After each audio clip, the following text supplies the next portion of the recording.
Welcome to the show, ladies and gents. We're here. We talk about wrestling. Charlotte beat me. I put you in a neck brace before. I have no problem doing it again.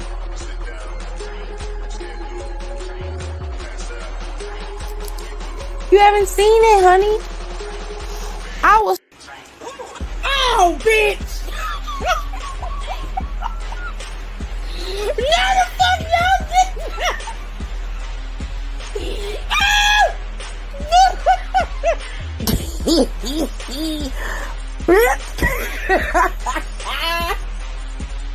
So much balls. There's too much balls on that ref. Too many red balls. Look at all these balls. Look at this. Damn! Oh, Jesus! We are witnessing child abuse on TV, Lord. Oh, have mercy. Now, watch your mouth when you talking to me, ho. Watch your mouth. Watch your mouth. You ain't getting nothing. You don't get nothing. You either earn it or you don't. You pasty bitch. That ain't how this works. Uh-oh, hit him with a zigzag. Let's go, baby. Let's go, dog. Let's go. I'm fucked with it. We sick of your shit. Hey, girl, hey. Life, relationships, pop culture. Well, go ahead. I'm listening. And he'll be looking at me. He will be looking at me and he will go to sleep. He will go to sleep. Look at me in my face. I'm talking to you. We talk about it all, baby. So, y'all ready? I know y'all ready. Because it's showtime. And that's on the ancestors, baby.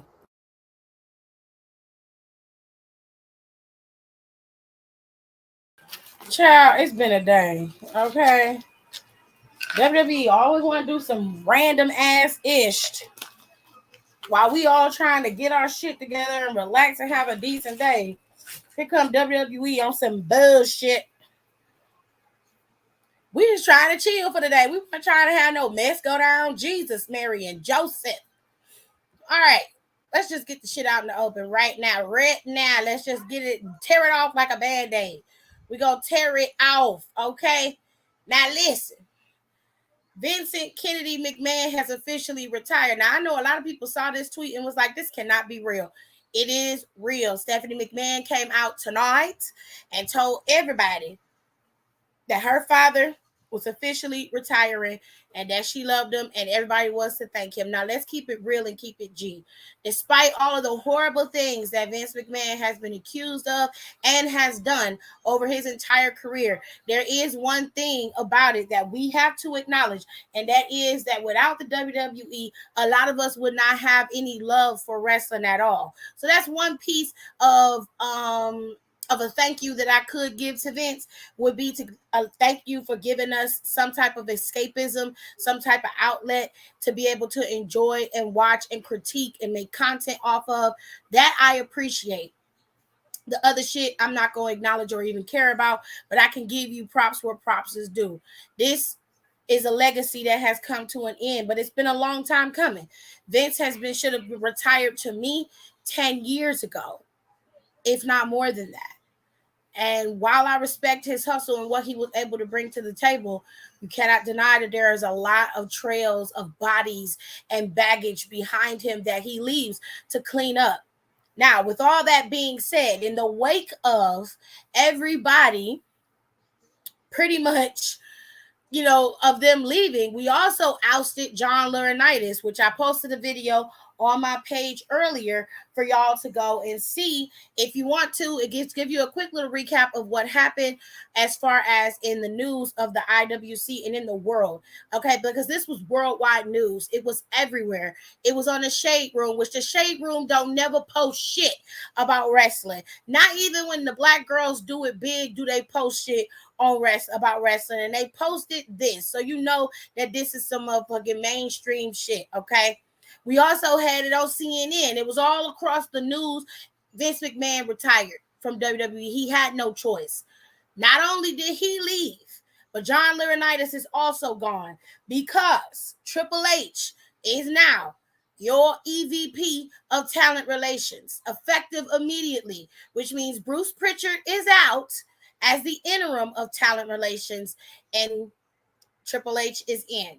Okay. So while it's not necessarily the most ideal situation for some who want Vince McMahon to stay, me personally, I could do without Vince McMahon. That's just my personal preference. However, I think having Triple H at the helm of talent relations is the best thing for the WWE. Why is that? Well, most people love Triple H. Triple H is widely liked, and he has a way of making sure that people understand where he's coming from in terms of booking, and they understand how to bide their time. Triple H has a way of being able to structure things for the talent as well as for the business. He understands the balance. And that's a key component, especially in this wrestling business, of how to maintain morality amongst your superstars and employees, but also maintain decent business. And he does know how to do that. So with all that being said, mad respect for that. Also, Nick Khan and Stephanie McMahon will serve as co-CEOs of the company. This has happened before. This isn't new news. They have had co-CEOs before, right? Before they fired him. I think it was right around 2020 or 2019 when they fired the previous co-CEOs. So they will serve as CEOs of the WWE and work in tandem to maintain the company and keep it afloat as it is. As far as Shane McMahon is concerned, a lot of people bring him up. He is not in the picture.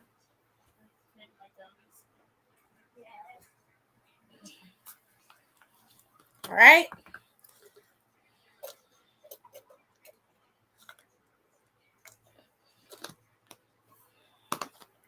Here.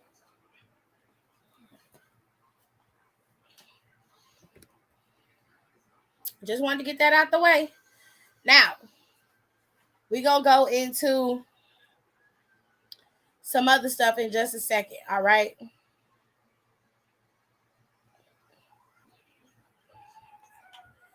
Hello to everybody who's just now coming in. I'm copy pasting shit from 2K19 to 2K22 and completely forgot I made this bitch from Eugene, Oregon. I can't with you.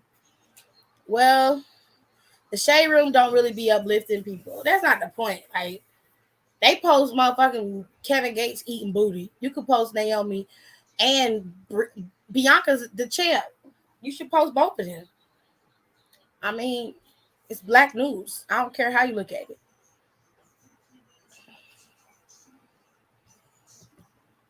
All right. So the big news from today was that Brock Lesnar walked out of WWE, right?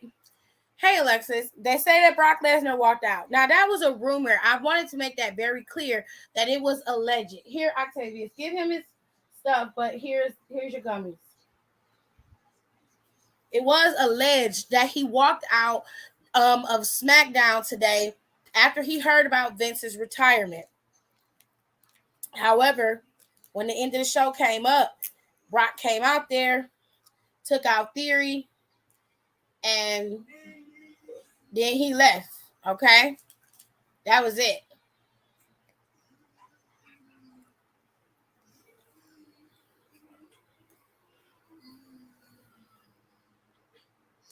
It seems like they were able to smooth things over and work this out.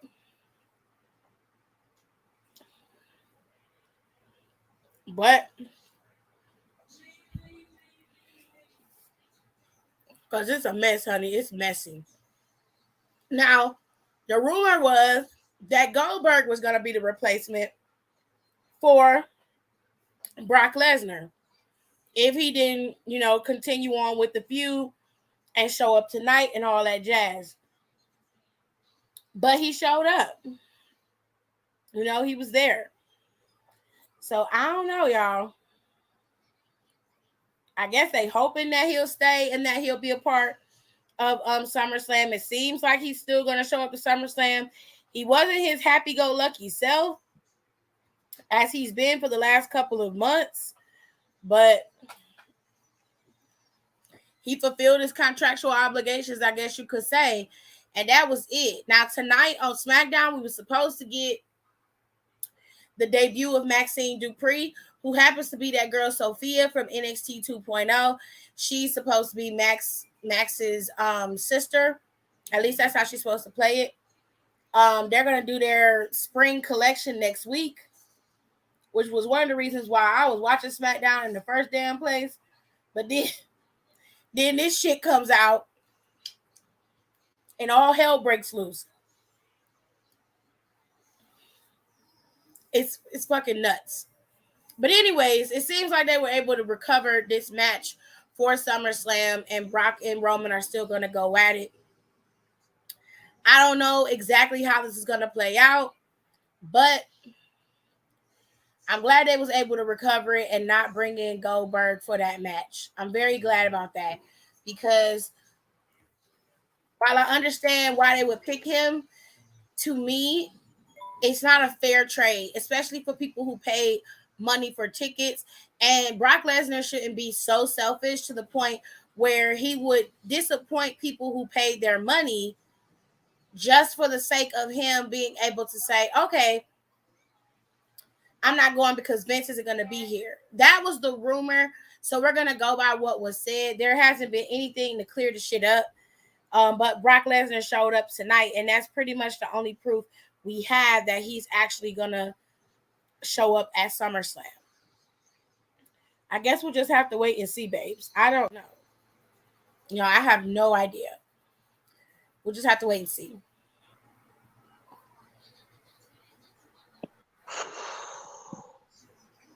Lord, help me. I'm not even supposed to be here today. Shit. Can you hear me? No, can you hear me? Yeah. All right. Yeah, I'm not even fucking supposed to be here. What the fuck, man? Did you leave yet? Why haven't y'all left yet? We're leaving on Sunday. We haven't left yet, dude. Okay. So, yeah. Was not expecting this today. I mean, it's like I'm surprised, but at the same time, I'm not, because there was no way with all that crap coming out, he was walking away scot-free. No, but I didn't expect him to make an announcement today. Yeah. I mean, okay. So in case, should we go over in case people haven't been following the story? Because, girl, my anxiety is so freaking high right now. It's not even funny. I mean, you know what? Honestly, I'm waiting for when they say Kevin Dunn's been let go, because I'm going to tell you, I'm going to be dancing in the fucking street when that happens.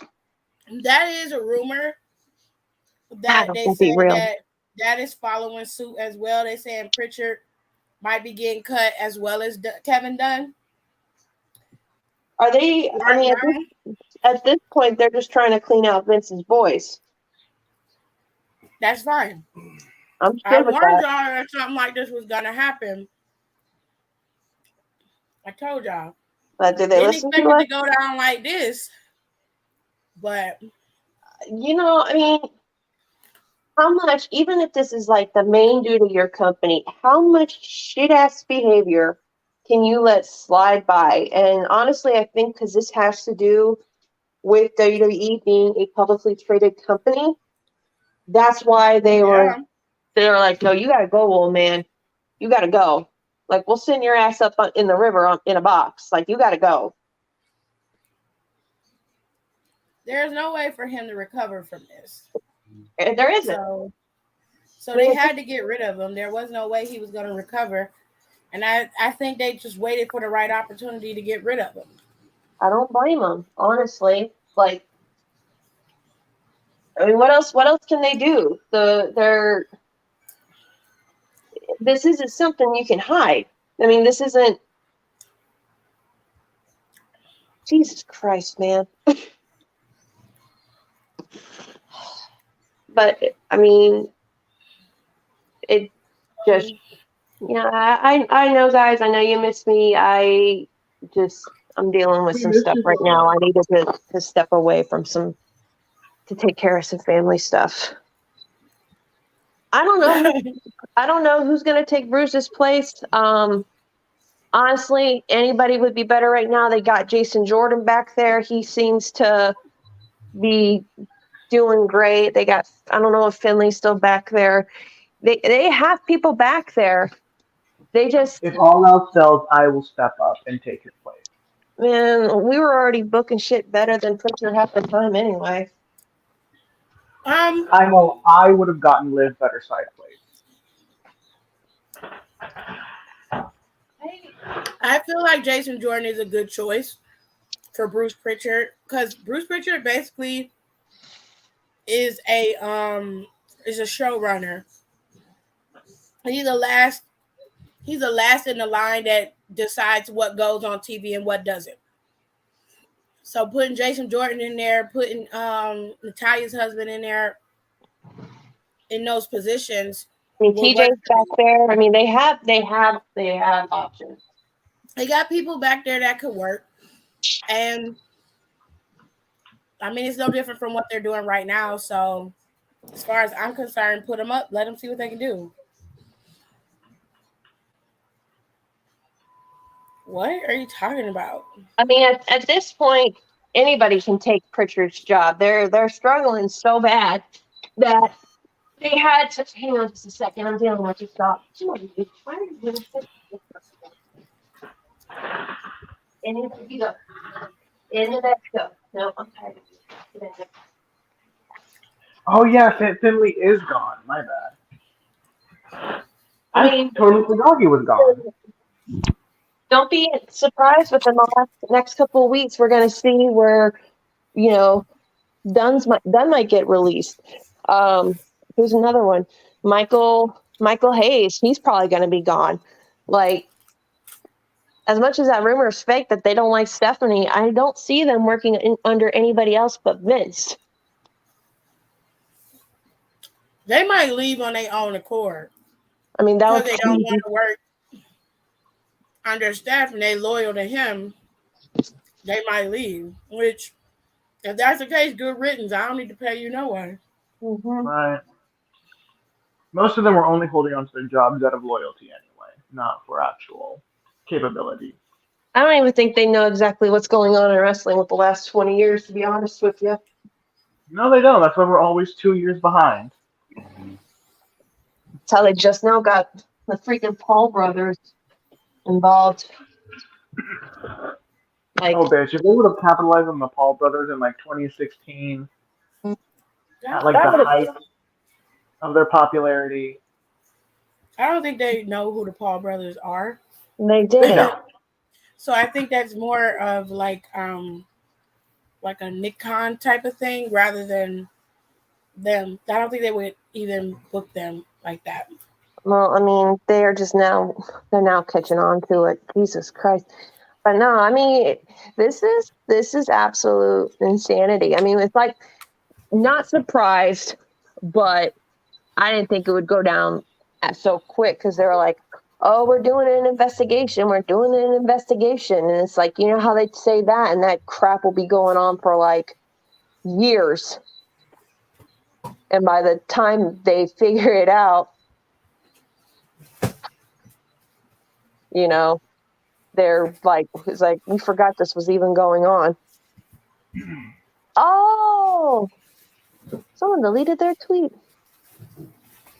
I'm on our Twitter right now, so.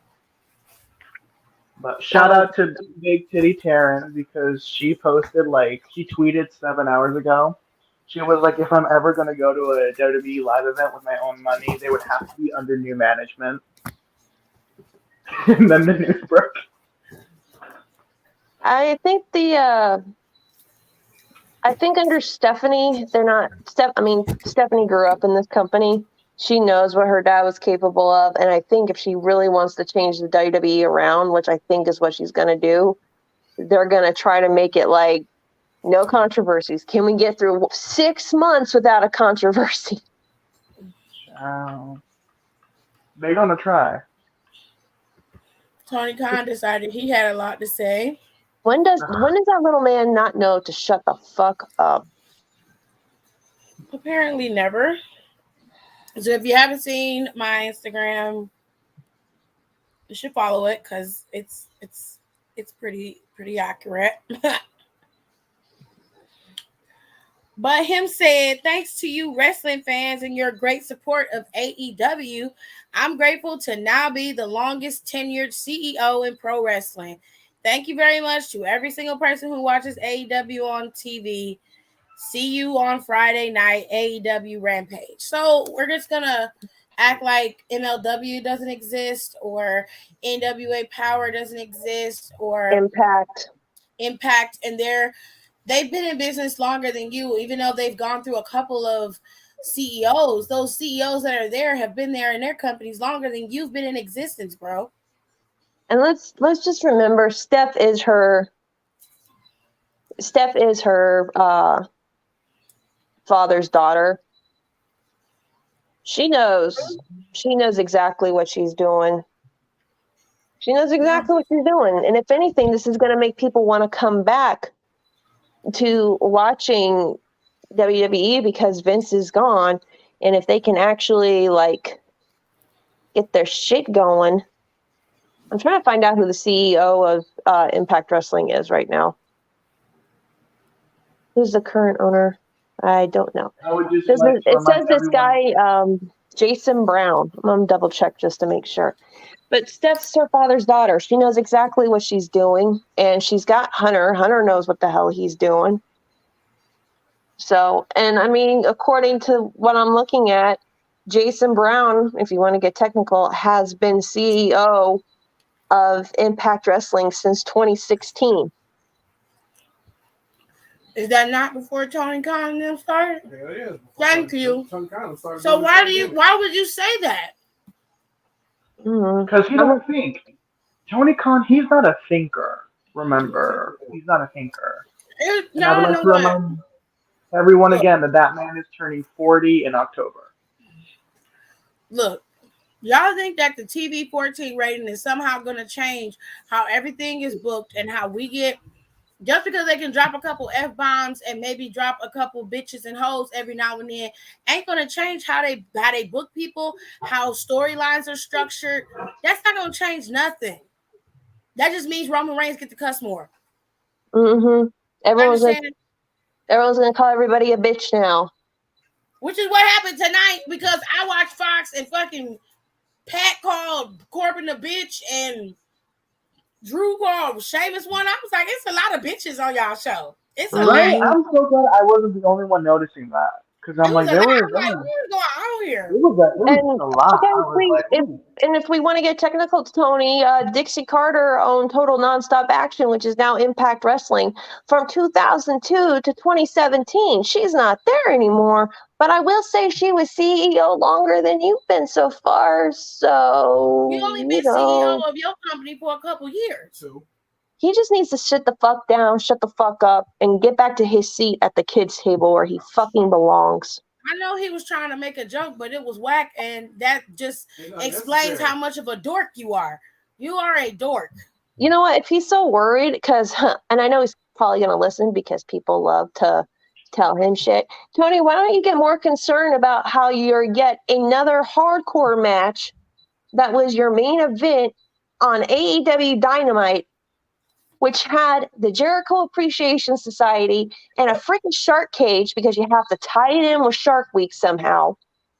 You had Jericho and Eddie Kingston in barbed wire. You had Anna Jay and Tay Conti just out here botching shit with Ruby, who deserves so much fucking better than what she's getting at AEW. It's the same problem she had in WWE. Trip go get her back. I don't know. And it's just like, it's so bad. It's so botchy. It's so botchy. If I had a main event like that, honey, I wouldn't be talking shit on Twitter. I'd be like, what the fuck happened? Listen, I'm all for you cracking jokes, but they got to be worth the joke. It's got to be worth cracking. The only thing you need to be worried about is allegedly leaving the white girl alone. Okay? Hmm? Stop that. Not you, Alexis. No, Not wait, you. what happened? No. White girl is another term for a particular drug that people take. Oh, okay. Yeah, baby, No, that's what they call it. the Snow Mexican Mountains. cane sugar. Allegedly now. Allegedly. Allegedly, you be messing with that white girl. You need to make sure maybe you should stop doing that. Because sometimes you get nosebleeds because the particles cut up your nose. Your nose probably look like ground beef right about now.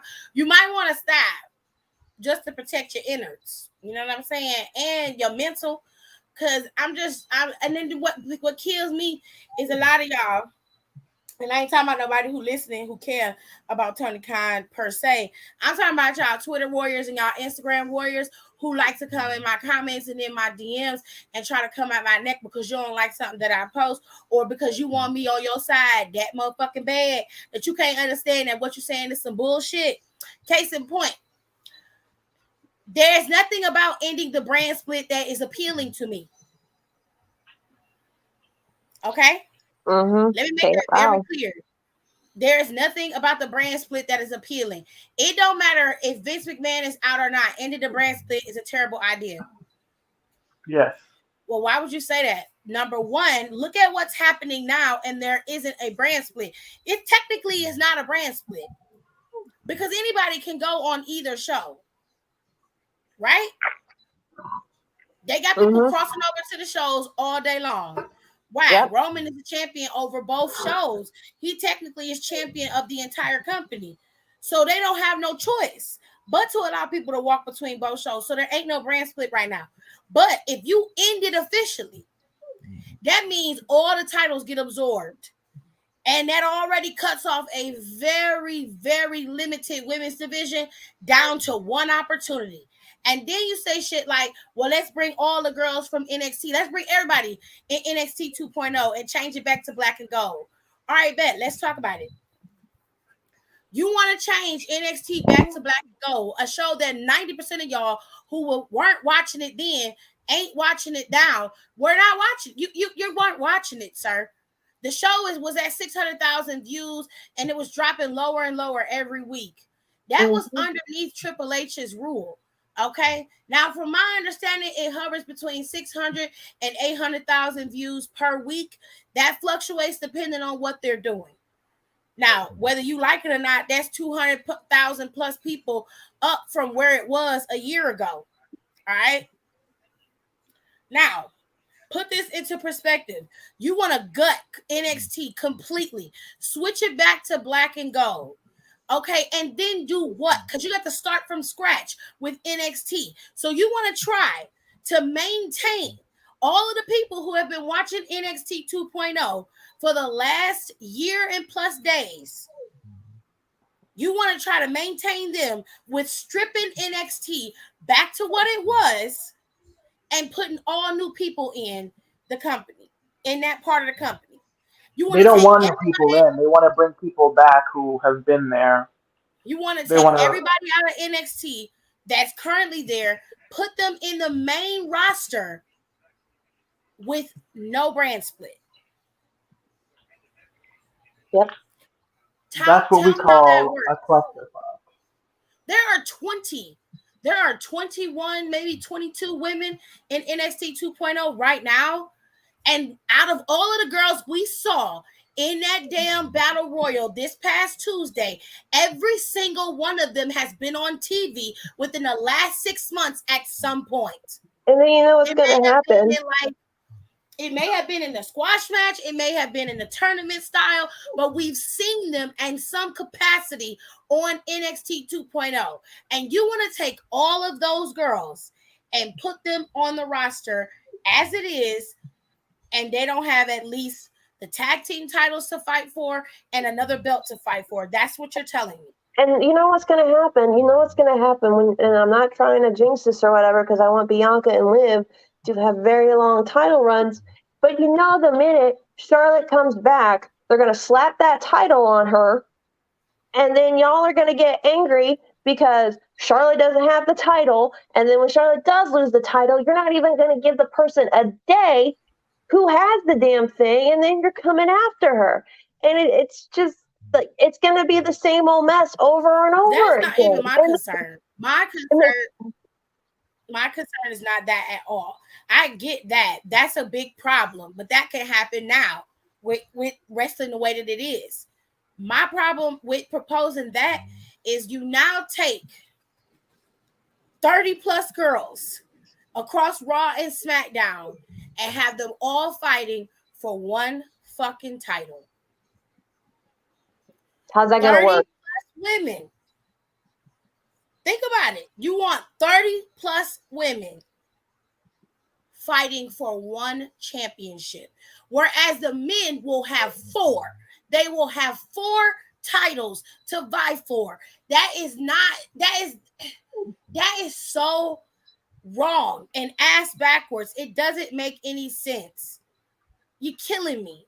So You have unless to the only option is that they start treating the female division like they do the male division, where they have more than one title to chase after. And I don't even give a shit about those tag titles anymore, because at this point they're mute.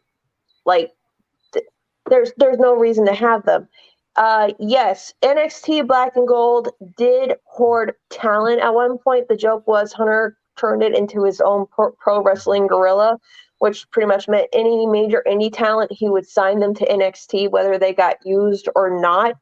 And that actually became a very big problem, because he would be having talent down there, because NXT was never meant to be a third brand. It was supposed to be getting these people ready to be brought onto WWE. It's complicated, but yes, he was hoarding talent, and unfortunately, a lot of those talents that he hoarded or signed, they were either let go during the talent releases, or they washed out because they realized by the time half these people got up to the main roster, whether it was Raw or SmackDown, they had no idea what the hell they were doing. It's a complicated hot mess. WWE has a lot of work to do, and going backwards is not going to help. This and Fox, I have said this on our show. Fox only wants certain people on their show. They are paying, or WWE is paying Fox. It is not the other way around. Fox is paying WWE, and when they started, it came out that they only wanted certain people on their show. And it's the people who they will get fans to sit home on a Friday night from 8 to 10 to watch the show instead of going out or doing something else. They're not going to just let anybody on their freaking show.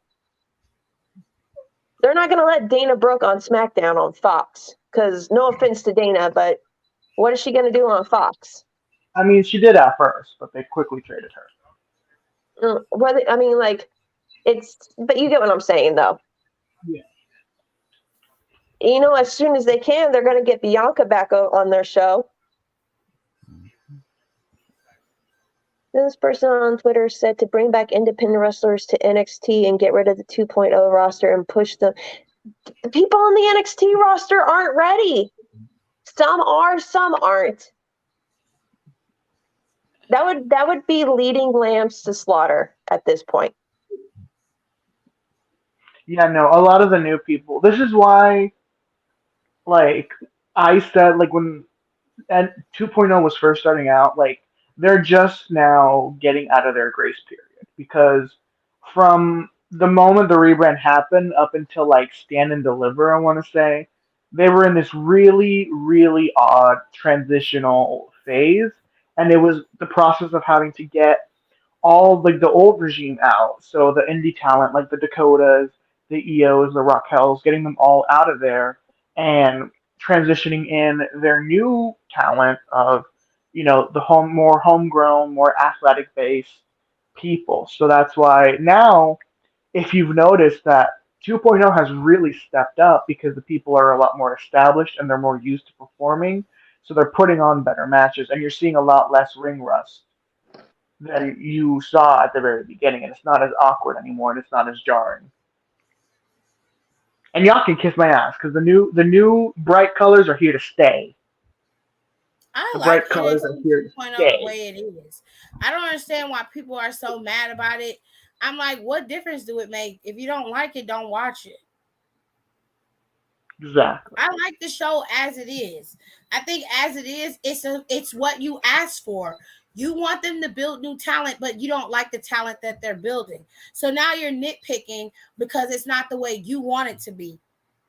It's like, damn, they doing the way they want. You don't want them to gut the indies and take the talent off the indies, right? They're not. They're not taking the talent off the indies. They're building the talent from scratch in the PC like they should have been doing from the beginning.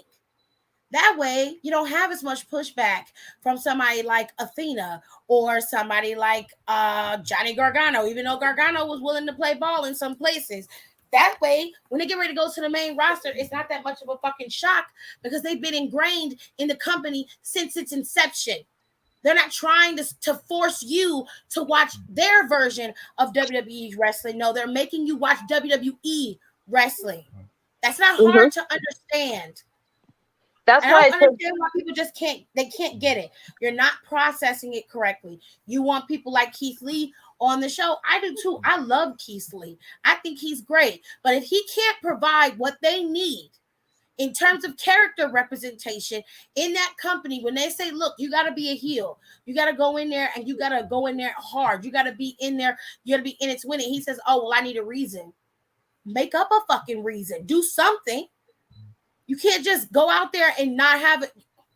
You can't just half-ass it because you don't feel like you can act the part. Right. Wrestling is 70% wrestling. The rest of it is acting, bro. Like, you have got to be able to sell. If you can sell a move and pretend like you're injured in the ring, then you can act out that part so it makes sense. I mean, I don't understand. and you're seeing this problem that there are some amazing wrestlers who can't act, and you have some amazing actors who can't wrestle. And a lot EO's of these, not gone. Not to cut Alexis off, but EO isn't. She hasn't gone anywhere. like, Go ahead, Alexis. no, it's okay. I'm just glad I can talk wrestling with you guys. I've had a fucking week and a half already, and it's only Friday. No, it is just it. And a lot of these indie wrestlers, some of them can't adapt to that WWE style of wrestling. That's why it took Candice LeRae so long to take off when she did. Because everyone was like, we want to see Candice wrestle. We want to see Candice wrestle. But they have to reteach them how to wrestle like WWE. WWE does not allow intergender wrestling. So women who are coming in from the indies have to learn to not only wrestle only women, they have to wrestle in the WWE way, if that makes sense. No, it makes a lot of sense. That also cuts down on time. Think about how long it takes people to be trained to wrestle. And then think about how long you have to unlearn what you learned from the indies, because like Tears has said, Seth said he came to the WWE, he was in the PC, he had to unlearn everything he learned so that he could wrestle on television. There's a lot that goes into it. Well, it's easier for you to go to AEW and do it because AEW forms around the talent.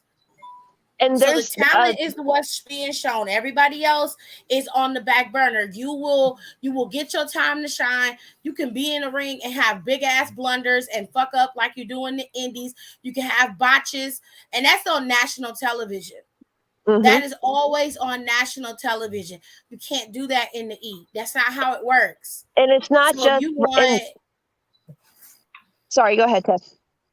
No, so if you're gonna be in the WWE, and this is to anybody who's gonna wrestle, and you're coming off the indies, or you're a collegiate, or you are just a random ass dude who want to learn how to wrestle, and you want to go try out for the WWE tryouts, just remember that first and foremost, you're coming into their company. Mm-hmm. And you have to first make yourself a commodity. You're not coming in as a commodity. They're going to give you a lot of shine and a lot of brights, like you got a bright future here, you're great, you're amazing, but everybody's not going to succeed. Somebody got to fail somewhere. And if you don't want that shit to be you, you need to be doing everything in your power to make yourself undeniably credible. And it's not that is just the truth. And it's not just wrestling that is like this. How many, like, you see guys playing sports? I'm just going to use men, for example. You see all these athletes that have played soccer all through junior high and high schools, hockey, football, basketball, anything like that. They get to the big time, and that's why a lot of them don't make it far. The few who do, that's great. But some of these big shot college guys will come onto a fucking team and everyone's hyping up about them. And then the next thing you know, they're playing like third string in European football because they couldn't get into the NFL way of playing football. Look at all the basketball guys. How many basketball guys have came and gone even though they were hot shit in high school and college? She got a point. It's different because when you get professional like that, everybody there is just as good as you, if not better. Mm-hmm. And you got to do what you can to make yourself stand out. No, she's right. You're a part of the elite of the You're elite. part of the elite. Everybody in there is just as good as you are, if not better. What did Sasha say, Tirza? And it's like I went back, like long time ago, I used to play roller derby. I wasn't the best at it, but I really liked it. And last year, I was ready to go back, and I was like watching tapes and, practicing or whatever. And then when I went to the actual practice, I'm like, oh shit, I can't keep up with these girls. And that's when I was like, you know what? I'm going to bow out because I don't want to hurt myself and I don't want to hurt anybody else. That's why I was just kind of like, no, because they were like top ranked team and shit. And I was like, no, this ain't for me. I can't do this shit right now. My body's too broken. But yeah. They got Lil Scrappy on AEW Rampage today. Who? They had another rapper on there on Wednesday. I can't remember They who had it was. Kevin Gates on there. Well, Wednesday. someone came out with the baddies. I cannot remember who came out with the baddies, but somebody came out with them. Oh, Scrappy hosting it. Oh Lord, is this what they're trying to do? What the fuck is going on? Oh, that's Scrappy's here. It's a lot of shirtless white dudes standing up here. It's AEW. Take your pick. I'm not doing that because Max Caster is a horrible rapper and it's not even worth it. She came out with Jermaine Dupri. Oh, okay. I knew it was somebody big. I just couldn't remember the name. Sasha said she came from the Indies and she had to unlearn everything she learned too. Mm-hmm. It's the truth. Scrappy like love and hip hop. Scrappy, yes, he hosting the rap battle. So essentially, nobody's saying that they biting off of WWE with their rap battle. Because if I recall, when the Usos and the New Day had their rap battle, while they hosted their rap battle, right? Mm-hmm. Yeah, I remember that. That was on Smackdown, right? Yep. That's one. So nobody else say they biting off of WWE. That was one of my favorite segments on SmackDown. I just found it on Instagram a couple days ago. I was happy to find it again. Okay. Now, see, Tony. He needs to shut the fuck up. Tony Khan needs to worry about paying his wrestlers what they deserve and keeping his company going for another year before more of those people end up fucking in the unemployment line. Yes, I'm not saying that to be a bitch, but they had Scrappy on the show hosting the rap battle, and Austin Gunn, is that Billy Gunn's son's name? Yep, Austin and Colton Gunn. And Austin is on there, and I think Colton is on there with him, and they're going up against Max Caster and his partner, and they got a bunch of randos behind them, and I'm just sitting here like, the motherfucker that came out there with the headphones that had a cord. Yeah. Okay, that goofball. All right. Him fucking trash. with the John Cena rhymes, and John Cena rhymes ain't that great. John Cena rap better than him. John Cena raps majority than most white boys, but that's besides the point. No, I don't know.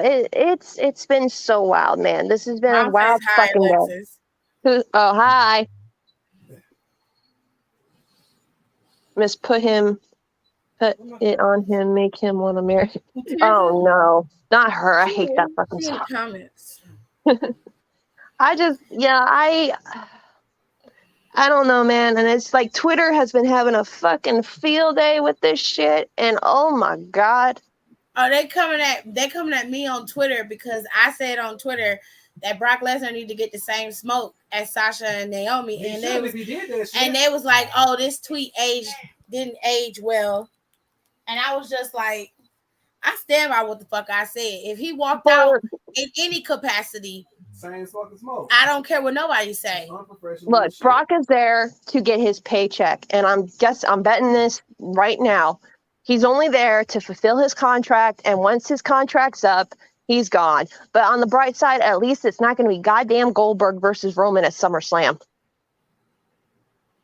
I'm not taking my tweet down. I'm leaving it up. I don't give a shit. No, because these are the same people who pussyfoot for Brock every time he comes out. And it's just like this isn't going to be like a 5-star match. It's just going to be, and I mean, honestly, if Brock did walk out, you had a week. Granted, it would have been like one of those what the fuck stories, but you could have put someone else in there, and that would have been, they didn't even have to win, because we all know Drew's going to probably win that title at the thing they're doing over in Wales. But like, you could have had an awesome match with anybody. You could have put fucking AJ Styles in that shit. He wouldn't have probably won. He might have, who fucking knows. But like, that would have been a better match than anything that Lesnar and Roman's gonna give us. But see, here's the thing.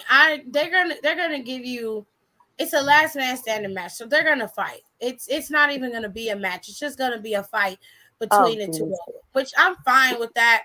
Whatever. My thing was, I said very clearly that it was a rumor. It was. Obviously, if they was able to get him to come back and be a part of the show, y'all already done been paid. Your ass already done been advertised for TV. And the only people you would be disappointing would be those who paid for the tickets for you to go to see you. So that's on you. That ain't on WWE. That's on you because you walked out. Now, he was able to come back. He decided to come back. That's on him. I don't care. If he walked out, then he deserves the same moniker. The main reason why they didn't say it was unprofessional or he let everybody down is because he came back and he was there, or he promised to come back. One way or another, he was there and he was going to show up and wrestle. So it is what it is. I did like that dig that Drew did on Roman, where he's like, we have a guy who has both titles and he only wants to show up when he wants to. And I'm like, ooh, damn. Okay. Like, yeah, this is true. This is the shit we need to see from more people that they want to put. And I honestly don't think Austin Theory is going to have a successful cash in. And if he does, and if he does for some weird ass fucking reason, he's not going to have that title long. I venture out to say, if they decide to go with Theory, cashing in on those titles, more than likely, his ass will drop that title back to whoever is next in line. And if I was them, I would give it to Seth or KO. If I was to do it, I would split those titles back up, make Kevin champion on one show and make Seth champion on another. That way you can preserve the shit for Cody and Seth to have what they want. And then you still got Kevin as champion on the other side. Kevin is a workhorse. I put the title on Kevin today if I had the opportunity. Oh, so would I. I would make I love Roman. I think Roman's great. And I don't have no issues with him personally. Title-wise, it's been almost 2 years. No, hasn't it been 2 years? It's been almost 2.5 years at this point. It's been 3. He's been champ for 2 years. Like, come on, let's split this back up and give them the champ. Cody was the one who was supposed to. Excuse me.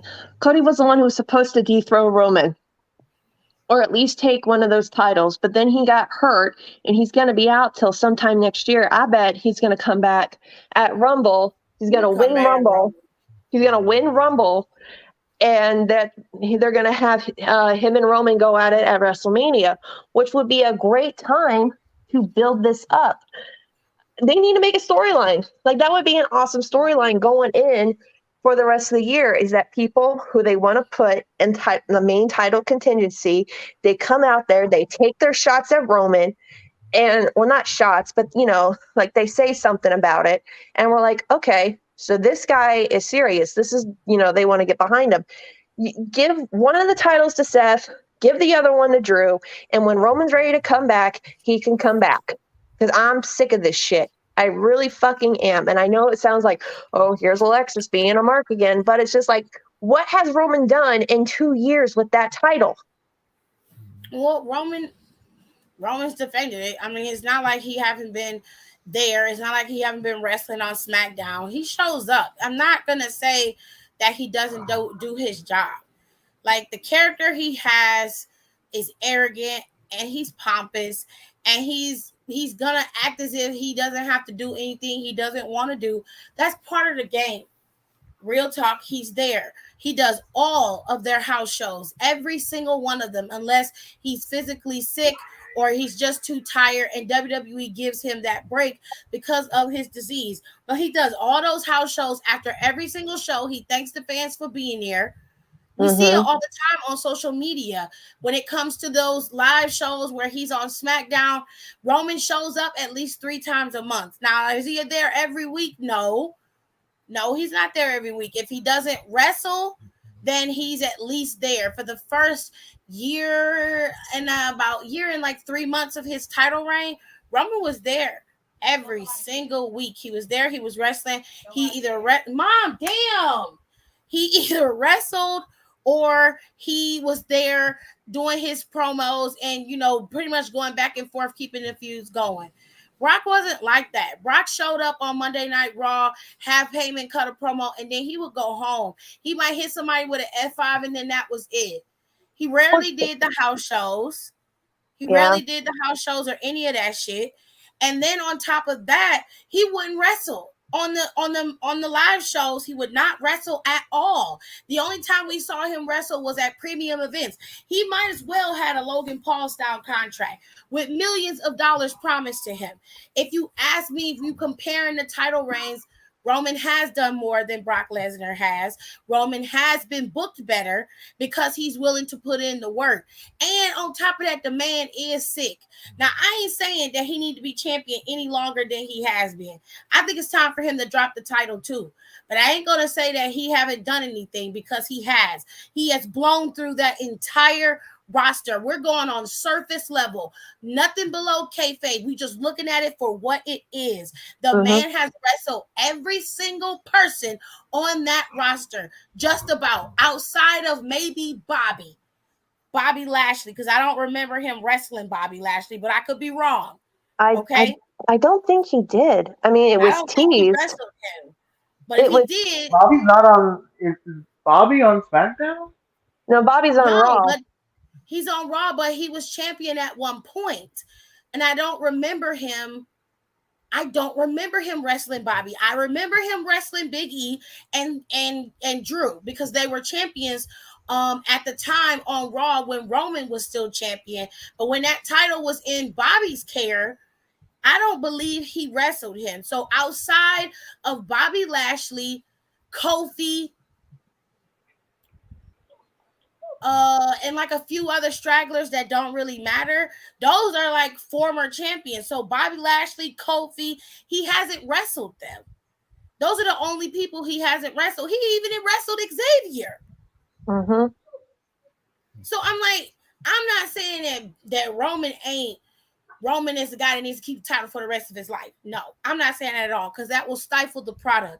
I'm saying if you're gonna go feud title reign for title reign, in the last 2 years that he's been champion, he's been supremely dominant. But he has been giving people, he has been having title feuds and feuds outside of the title with people that most champions would never wrestle. You would never see Brock Lesnar wrestling fucking Xavier. That shit's not happening.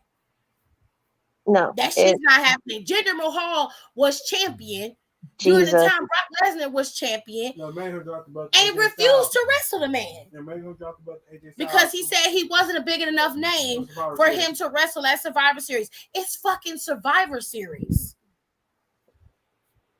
Come on. Like, it and that's the thing. It's just like, just okay. All kidding aside, yes, Roman has shown up. Roman has done the house shows. He has done more than Brock has done. I will give him that, and he does do dark matches. I'll do that too. But it's where do we go from here with the title? Because like when the rumor was going around that Brock was gone or Brock may not be at SummerSlam and people started mentioning Goldberg, I was just like, where? Because, okay, let me calm down a little bit here. Not calm down, but let me try to get my brain straight because it's going like a bajillion miles an hour right now. You have Lashley, you have Drew, you have Seth, you have Kevin Owens if you in that stupid feud that he's doing with Elias or whoever the fuck he's going by this week. You have Kofi, who never got his fucking title reshot match. You have guys back there who, like, when is the last time Seth Rollins was champion? It's been a hot second. And whether you love him or one of the big four, and right now, the smart thing that it just wouldn't have worked. The only person in that scenario that would work is Seth Rollins. Exactly. And the way they could have swung it was, like I said, they would have had to have Seth take out Riddle and make it look like he didn't do anything to him. Brock's out. He decided he was done. And boom, there we go. We're going to go ahead and go with him. He's going to make his play. Roman's supposed to show up on Monday Night Raw. It would have set the tone. It would have worked. But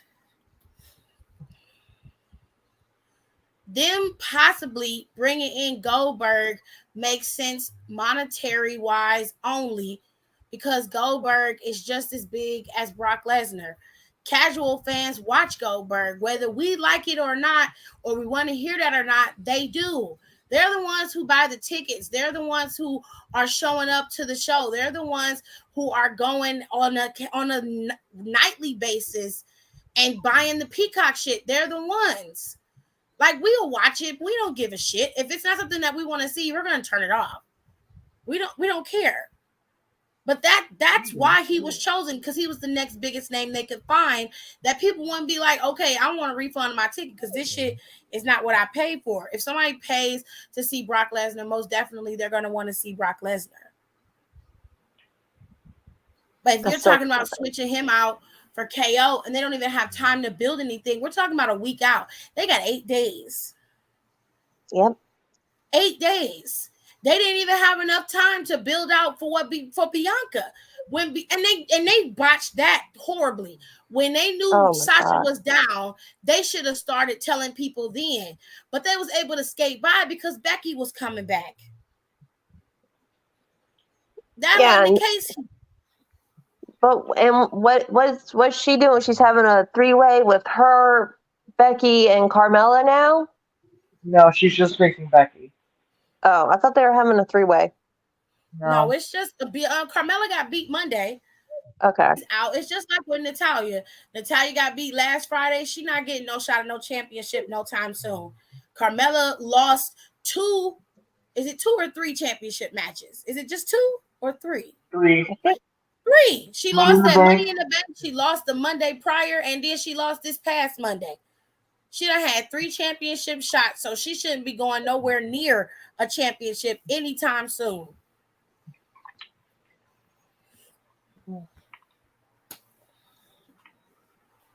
So at this point, it's just like,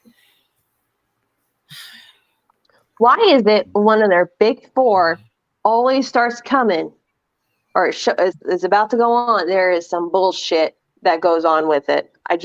Why? I don't know. I don't think this was the plan, but I mean, I think what the board told Vince was, you can either officially retire or we're going to fire you, but you have to go. We'll give you your dignity and allow you to retire on your own volition. That way you don't have to be fired or any of that shit.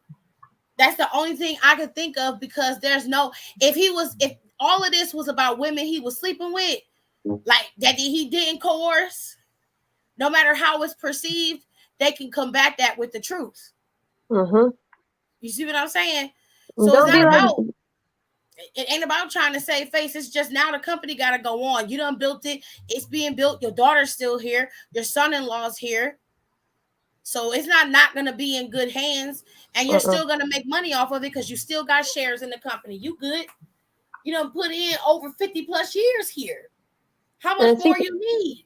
And then I see people on Twitter, they're just like, she came out. And I'm like, look, what Stephanie did at the beginning of Smackdown, that's called saving face. Because there are people who do not follow the news as close as we do. And there's some people who are just casual fans and they just want to watch it.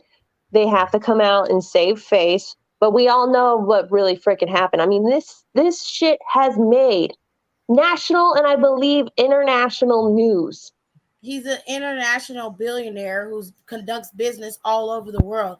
I wouldn't be surprised. I'm not surprised at all that it was on CNN. Like, he was a part of Trump's campaign when Trump was president. He was taking pictures in the president's office. Did you really think that they were not going to report about this? Of course they were. And remember, like, WrestleMania, the people who say they don't watch wrestling, they will watch WrestleMania that one time a year. And it's like ranked right up there with the Super Bowl, with the NBA final. It like beat out the the championship. Super Bowl. Yeah, like 1 year. Or it beat out the Super Bowl this year. This year, it beat the Super Bowl. And that's a 2-night show. Beat out a 1-night show. It's not. It's just that y'all. We in a situation where now wrestling is in a true renaissance. It's gonna start changing, but it's slowly. And Stephanie and them are not gonna just start gutting shit. They changing shit, of course. A lot of people are gonna be leaving because they don't want to be under the company without Vince McMahon. Some people were protected by Vince McMahon. Now that protection is gone. They don't have that no more. So now you're gonna have to really work for what you want.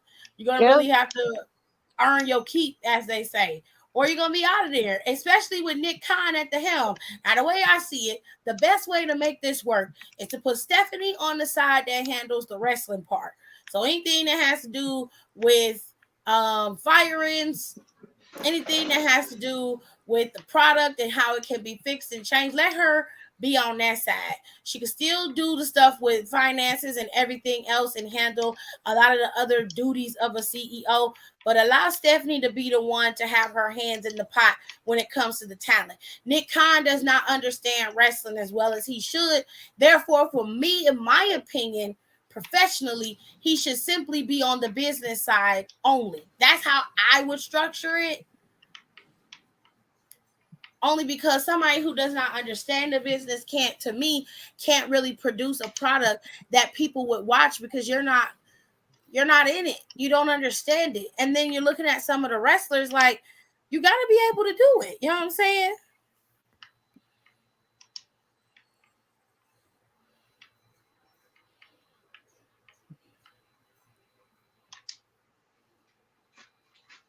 That was never in question. No, and Stephanie, I mean, Stephanie knows what the hell she's doing. I don't know how somehow my mic got muted. Stephanie knows what she's doing. She's been in that company since she was born. I mean, she used to model merchandise in the WWE magazines. When you would go to the merch sessions, it's like she would be there like modeling t-shirts and stuff. She was raised in this business. It's gonna be fine.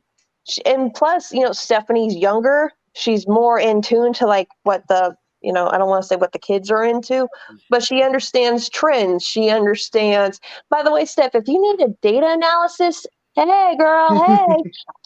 Get that back. Like she understands what's in, she understands what people like, what people don't like. And now Hunter's there, and every time we hear about it, people in the backstage, they like Hunter, they like Steph. But when it comes to Vince and his old guard, none of them really had nothing nice to say about them. So is it going to be wonky? Yes. It's not going to be perfect, right off the bat because they have to basically like exercise all the demons out of that company that they have right now. Is it going to be perfect? No. But you guys have to give it time for Stephanie and Hunter to do their thing, for Nick Khan to do his thing. Nick seemed like a very smart businessman. He knows what the hell he's doing. He's not a sycophant. He's not an ass kisser. And honestly, they don't need that anymore. They need someone to be like, hey, Steph, Hunter, need to pull back on this just a little bit because it's not working. And they'll be willing to work with them. It's just gonna take time, and y'all are gonna have to be patient. In the But beginning of the show, I already gave Vince McMahon his props. I thanked him for the product that he provided so that I can watch something that was different. And baseball, football, and basketball was not my thing, and that in wrestling is. So I gave Vince McMahon his props. I made my jokes, but I'm not at the point where I'm just like, yeah, well, Vince McMahon is the greatest thing in the world. Like, to me, yes, he gave us something that we could watch. I appreciate that. I'm not disrespecting that aspect. I give him his big ups on that. Everything else is what it is. I felt he needed to retire for a very long time. This is 10 plus years in the making, if you ask me. While I respect what he brought to the table, there's also a time where you have to understand for you to pass the buck. Ric Flair is a very good example of that. When you can't let go because all you know is what you're wrapped up in terms of being a wrestler. It's like watching an aging actor or actress continue to try to act in parts that they know they don't need, that they know they shouldn't be doing. It's not fair. You're taking up space and time when you could have been reviving your company and giving your company a fresh look and a fresh face and giving it all the newness that you can provide with new people in place and you being in the back, literally on the business side only. You did that and you stifled your company. And because of that, it didn't come when you wanted it, but it was right on time. They got rid of your ass, and now your daughter is taking over and your son-in-law is taking over. And what's strange about this whole situation is not necessarily the retirement. It's so odd how people react to certain things. It's funny to me because every single one of the people that I've come across, sans Tirza, because Tirza is in love with wrestling. That is a part of her. That is her heart. Okay. So outside of Tirza and some of the other folks that come in their lives, it's like the ones who was coming in that was really dead set against WWE and like hard on it. Y'all were the main ones requesting that Vince McMahon go retire and go home. And now that he has, you're dead in the water. You have nothing to say. You're sitting there just looking like, oh, he retired. That's what the fuck you wanted. This is what you asked for, right? Then you come in, like I said earlier, come in earlier with the whole, okay, well, now it's time to do some real shit because we need to make wrestling the way it used to be. Like, no, it can't be the way it used to be. You still don't get it. You still not understanding how this works.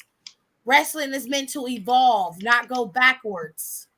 Because they realize they have nothing else to bitch about now. Because before they could just take pot shots at a 70-something-year-old man who's been very out of touch for probably the last 25 fucking years, if not 30. But now that he's gone, they got nothing. At this point, they'll just talk. They'll just say shit to say shit. And it's like, why are you even talking about this old man? He's not even part of the company anymore. They're just gonna be like grasping at straws. That's pretty much what it comes down to. It's because they base their personalities on it now. Ooh, time to get a new personality. Don't be a Gerald Briscoe, kids. Just don't. Who the fuck don't. is that? So Gerald Briscoe is actually a legend in the wrestling business. He was part of like NWA, AWA, like all the old school things back in the day. A lot of the modern people might know him as Vince's stooge from the Attitude Era, as him and Pat Patterson. Anyway, and they were like one of the first people to join like the Vince McMahon Kiss My Ass Club or whatever. And he's probably well better known off as being related to the new Briscoes that are looking like boys I knew who grew up in the trailer parks who I went to school with. So please don't fight the Briscoes. Just don't. He put out a tweet today. He put this out at 5:10 p.m. when all this news broke. Okay, this is what this old ass man said. He said, "Not who the fuck is that?" He said, "Disappointed to see all you jabronis celebrating the retirement of the man who created a world that gave you so much enjoyment growing up. If Vince never existed," this is the fucking kicker, "if Vince never existed, all you marks would have had sadder lives than you already do." I'm gonna say what the fuck I want to say Period. when I feel like saying it. And if you don't like it, you ain't gotta like it. But I'm gonna say what I want to say. Your precious father that you keep trying to suck dick on should have retired 10 plus years ago. And the only reason why he retired now is because he had no fucking choice. Well, he must So have why got you it. still trying to suck WWE's dick? I don't know, because you ain't got checks from WWE, and I don't know when. But you need to Well, be more concerned about when you gonna make your next house mortgage, bitch. And don't worry about what the fuck I'm saying, because I'm saying what I want to say. he must have got an email from HR because an hour later, so 6:10 p.m., this is what he wrote. "To be clear, the allegations of workplace misconduct are very serious and disappointing to me. I applaud the board for holding people accountable for their actions." Ladies and gentlemen, here you see a man breaking his back by backtracking as hard as fucking possible. You can say whatever you want to, but I'm saying what I want. Yep, Gerald Briscoe said that. And if He I said want to that. make a joke about Vince McMahon retiring from wrestling, then that's what the fuck I'm gonna do. And there ain't nothing you can do about it. Nothing. I'm gonna keep on making jokes now, just because you said something. I feel So I like should be glad that I didn't know who the fuck that was. Great. Good. Pretty much. He's one of those guys who I don't even know if he currently works for WWE. And to be honest, I'm not wasting my time looking up to see if he still does. But like look, there was wrestling. I'm about to do now. There was wrestling before Vince McMahon, and there's going to be wrestling after Vince McMahon. Just because the man didn't die, he didn't sacrifice himself. He didn't go out, saving the world or whatever. There are plenty of wrestling companies out there now for people who don't like WWE. There's MLW, God forbid, AEW, Impact, GCW, GCW. Like, if you don't like any of that, NWA, go watch your fucking local indie fed. You don't know who's going to be a star one day. Hell, you know what my friend Linus told me? And this makes me so mad. So remember in AEW, they were hyping up that match between Moxie and Danielson? Yeah. This was a couple months. Well, they showed old clips of them when they would wrestle in the indies. I mean, when they were both babies. And he was over watching it because that was that night I got duped into hosting an AEW party, which I will never do again. And we were watching the clip and he goes, "Holy shit, I was at that show." I'm like, "What do you mean you were at that show?" He's like, "That was HWA. That was like Highland, it was something that had to do in like the whole Ohio area. It was like Ohio and a couple of the states that like bordered around it." He was at that show. It was like in some fucking high school gym. And he's like, "I saw that match. I saw Moxley and Danielson fight each other before they got huge." And I'm just like, I hate you so much now you've told me that. And I'm just like, damn, dude, because they kept showing the clip, and I'm like, oh my god, they were babies. Like Mox had the long hair, and Daniel looked like he hadn't hit puberty yet, and I was just like, oh, they're babies. How he normally looks. Yeah. Yeah, the Briscoes who are missing teeth. Yeah, those guys. The Confederates. Yeah. I'm good on them. I'm good. Beautiful gowns, gorgeous gowns. Don't they wrestle in AEW? They wrestle AEW. It's very much. They showed up in AEW. I think they're more on Ring of Honor. So if that's the only way we're seeing Ring of Honor talent is through AEW shows right now, because I know Ring of Honor has a That's show beyond coming up. fucked up.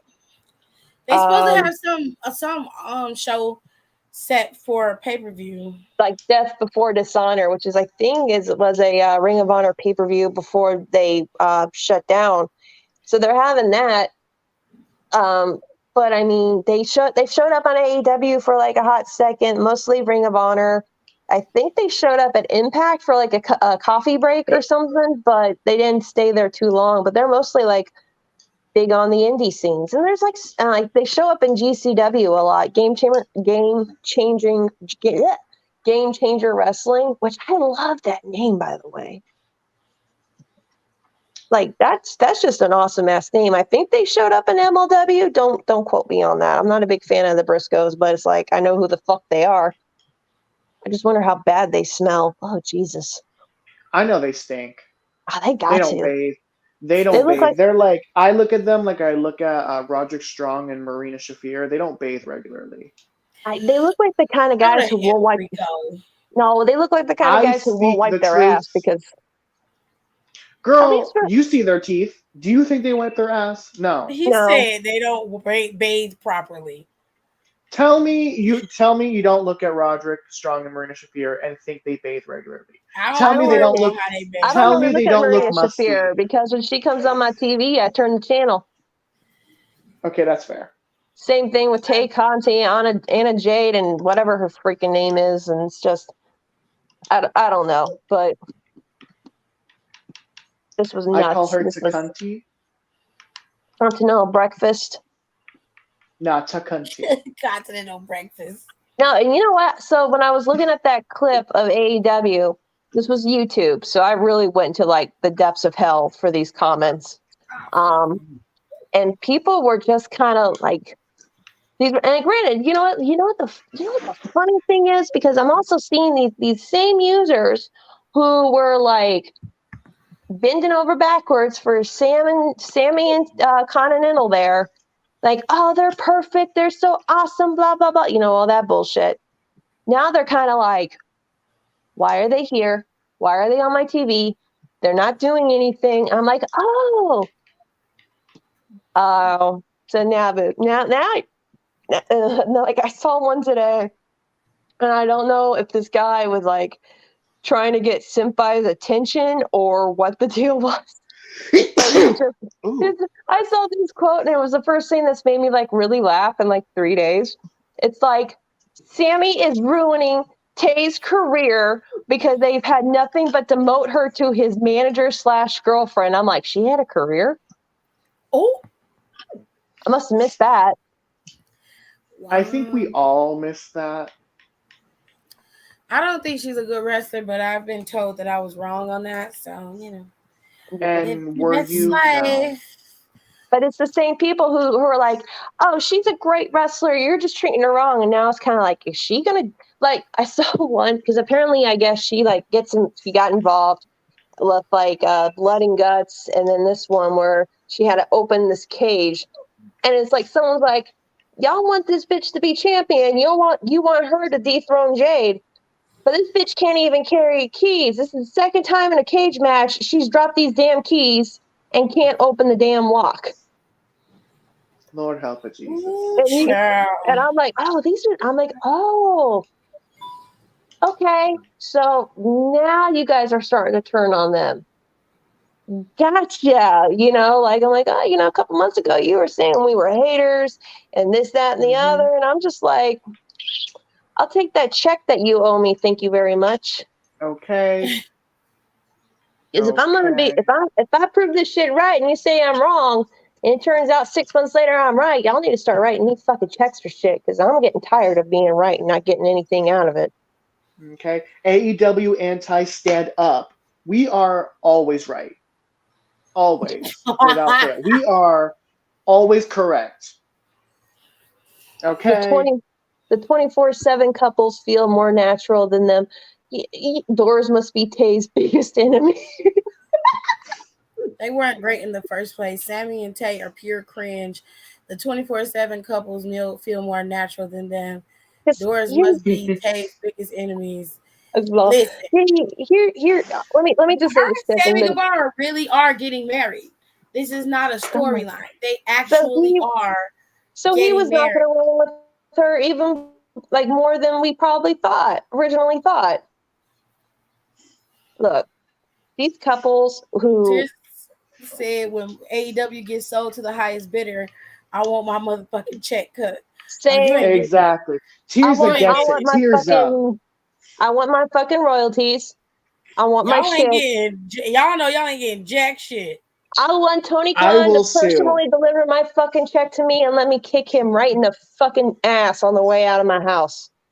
Oh, I no, demand not that Tony happening. Khan give me his credit card. You You already just say know I want my check because I told you. I'm gonna be like, baby, he's I didn't do overdrawn on nothing. that thing. I don't owe you nothing. I didn't say nothing. I didn't do nothing. I don't owe you no money. Okay, make sure you take that up with the debt collectors. I don't have nothing to do with that. Not the debt collector. No, I mean, it's look, couples have come out of the situation that Sammy and Continental did. It's never, first off, it's never a healthy relationship because you were with your fiance, someone who you've been with for 8 fucking years, and this bitch was married, and y'all were cheating on your significant others with each other. Let's not forget that. And then and then they have to act. And I've seen this. Y'all have seen this at least once in your life. I've seen it 3 times. They always act like everything's great. They have a great relationship, that they're perfect, that nothing goes wrong in their relationship, and they're so in love.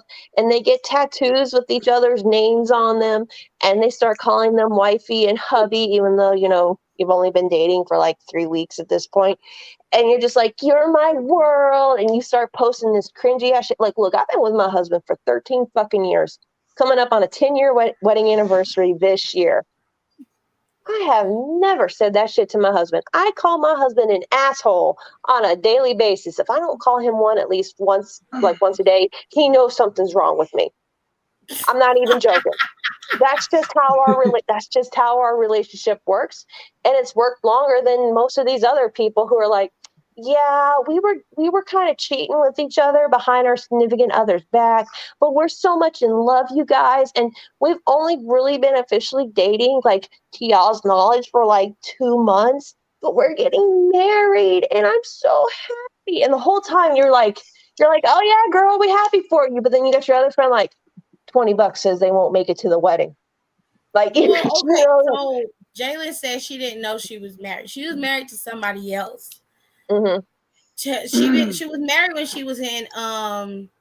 NXT, and then I think she got like separated, and they ended up getting a divorce. But I don't know when that happened. But I know for a fact Sammy Guevara Tay Conti was there when Sammy Guevara proposed to his girlfriend. He did it at Dynamite.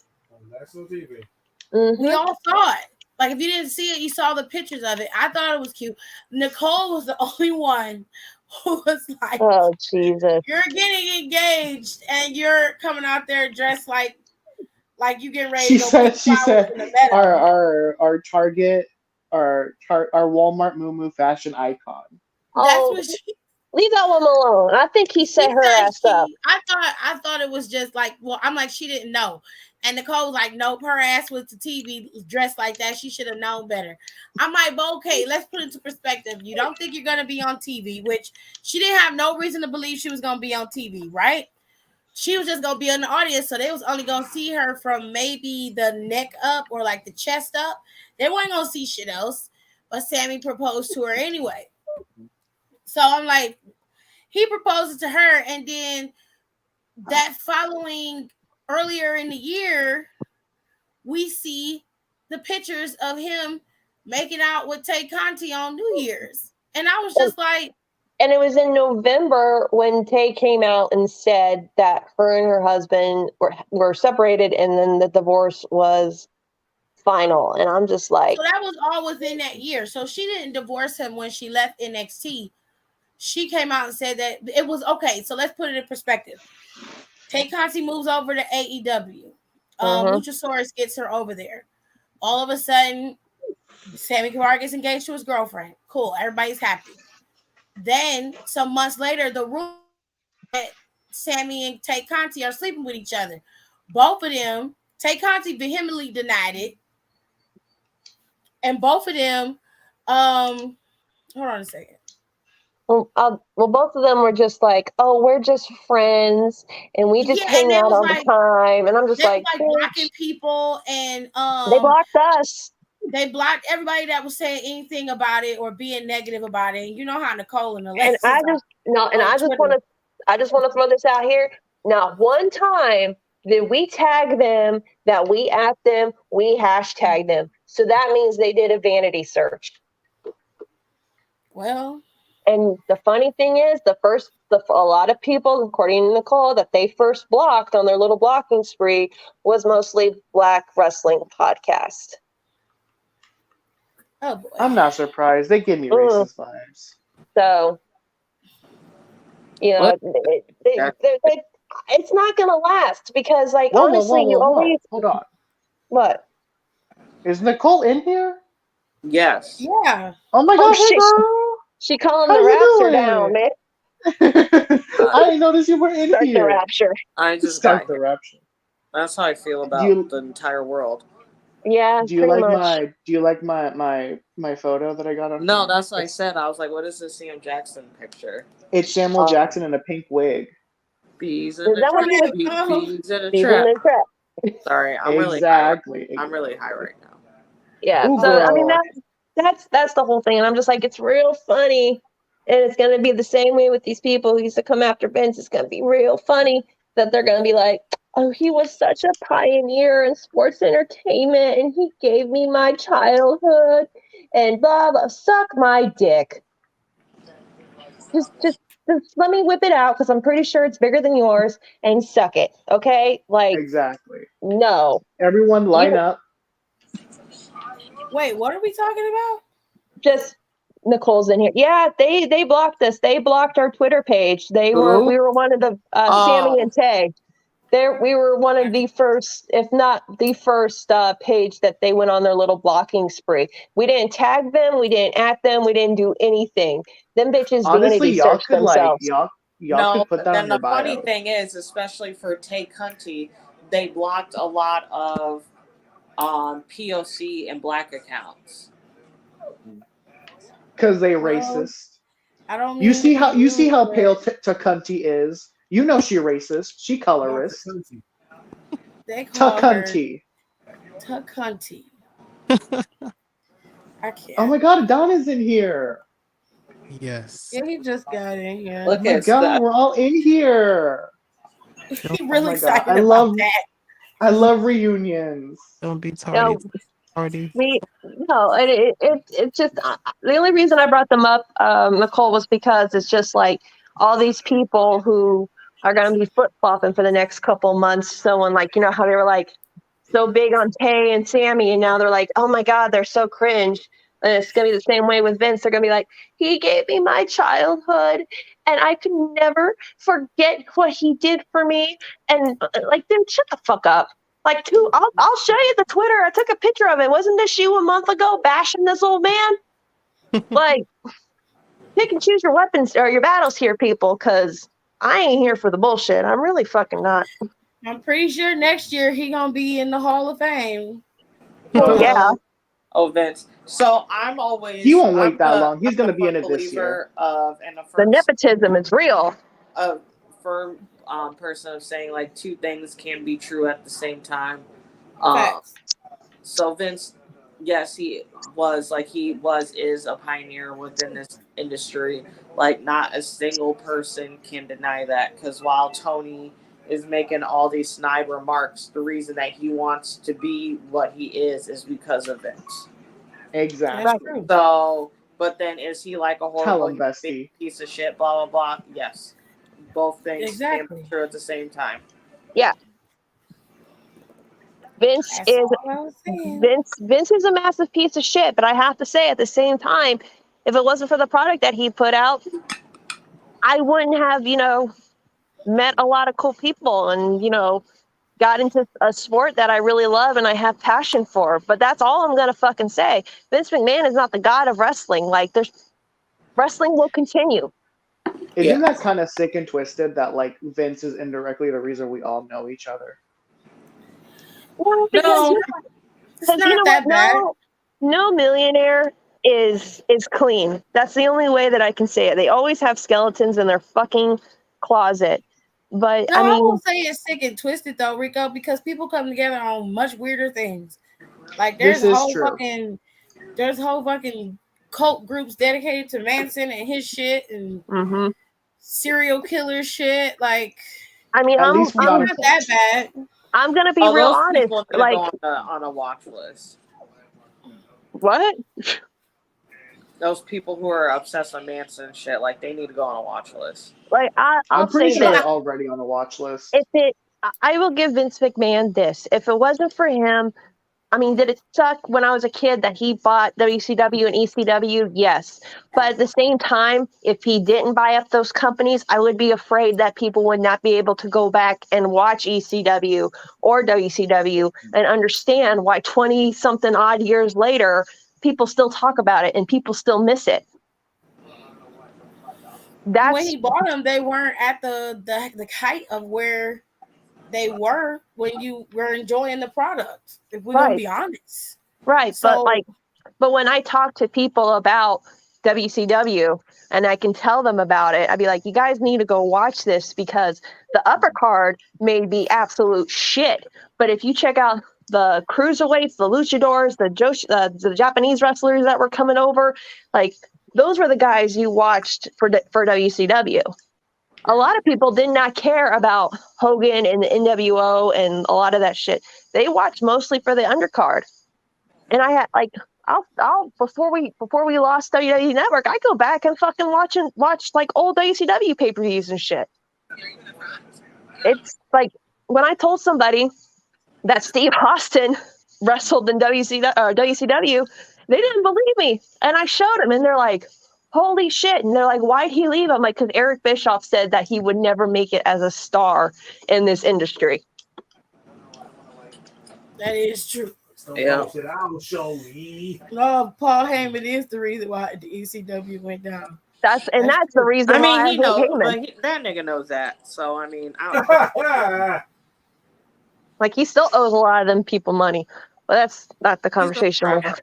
Honestly, I at this wouldn't pay point, Tommy Dreamer that shit. they need to just wrap it up. They're not going to get a check from him. They're never going to get. This has been almost 15 years now. And the sad thing is, half of them aren't even alive anymore. And if they are, they're just like shitting on like what made people like their matches or what made them want to watch ECW. I mean, but like we bought them, and instead of like never letting people see them again, he listened to Rob Van Dam because Rob Van Dam was the one who came up with the idea for One Night Stand. And he's like, we never got a proper send off in ECW. You got a lot of ECW guys here. People will pay to watch this ECW show. Like One Night Stand 2005 is probably one of my favorite shows. I will go back and watch that shit when I'm bored. Like, I love that show. There's like one match I can't watch in it, but like I'll go back and watch it. And like and I appreciate what he did because he could have just kept that shit locked away. But when they had the WWE Network here in the States, you could access almost everything. You could go back and watch Raws, like from like 1995 when Macho Man was on fucking commentary. Like, shit, they had the first episode of Nitro on there. Like, Jesus Christ, what more can you do, you know? Yeah, and Peacock just be stiff at us. They do. When I tell you, I'm still mad about me not being able to find those fucking episodes from NXT and that SmackDown, my favorite SmackDown episode ever, or one of my favorite SmackDowns in the invasion. Like, you know how fucking angry that makes me? A ton. It wasn't that long ago, so I don't understand why it's not up there. I'm furious it doesn't go that far. She's fuming. I don't want to fucking watch SmackDown 2 weeks ago. No one wants to watch SmackDown from 2 weeks ago. If anything, I want to see the Raw where DX like was for real showing up at WCW events and trying to like break in there and shit. Like I remember that they showed up there with a fucking tank, and Billy Gunn's out there looking like an idiot because like everyone else is dressed cool, and then here's Billy Gunn with like 2 branches stuck in his fucking helmet, looking like a complete idiot. And they're Well, it's no different than what he looked like tonight. well, he's out there like, and they're like trying to get in there, and like at one point Hunter's banging on the door, and he's like, "Hey, you got some friends of mine in there!" Bang, bang, bang, and he's talking about Kevin Nash and Scott Hall. And I was like, "Can they say that on here? Can they say?" Obviously. I mean, they didn't give a shit back then because Vince was letting them do whatever they wanted. But I mean, like we could sit here and mention stuff, but like we're not going to sit here and be like, yeah, what he did was great. He shaped our childhood. He inspired us to like want to be a pro wrestler. But at the same time, we're not going to ignore the fact what he did. But I think what Nicole is saying is that you can give him his props on us having those moments in our childhood and still hold him accountable for the things that he did that was wrong. That's not blowing smoke up his ass. That's just telling the truth like it is. You do respect that you was able to have those things for your childhood. You do appreciate that. And that's okay. There's nothing wrong with being appreciative of what he was able to bring to the product. But you also can at the same time say you're doing some fucked up shit here. And you're hurting people and you're also covering up a lot of shit. So we all can say that. We all can do that. There's nothing wrong with you saying he gave me a piece of my childhood, or he gave me something in my childhood that I really enjoyed, and I thank him for that. There's nothing wrong with that. That doesn't make you some type of ass kisser. It just means you acknowledge what he did for you and how it made you feel. But you're not absolving him of his bad behavior. And I think that's where people get it confused. Well, you're allowed to do 2 things at once. Is the point. I'm telling, even Odie's hiding his head in shame. He's like, not this guy. Ugh. I know. I'm. You know what? I'm really waiting on, and I'm gonna get so mad. But I'm calling it right now. There's gonna be some idiot who jumps on Twitter or Facebook group or something like that. They're gonna be like, "Well, y'all can praise Vince, but y'all can't praise Benoit." And I'm waiting for it. I'm fucking waiting for it. And I'm just gonna sit back and watch people just rip the shit out of them because, like, you know, it's coming. At this point, I'm just not even gonna give those type of people any conversation. Go in your room. Like literally, go in your room and stay there. I'm not gonna even have that conversation because it's a moot point at this point, and you just want to have an argument, but you're gonna be arguing with yourself. Argue with the wall, argue with your mama, but you're not gonna argue with me. I'm not arguing with you. Especially not over that, because you know why they know why that this isn't happening, and it's so strange. Like you'll overlook this, but you'll hold R. Kelly feet to the fire. Oh, I'm like, that's just as bad, if not worse, sir. I mean, we don't even know if a lot of these, like a lot of these relationships that he had with these women were consensual or not. It's disgusting either way, because first off, you're abusing your power as a CEO and owner. Okay, you're abusing your power. You're luring power over people, because Tiff said it best when we talked about this one time.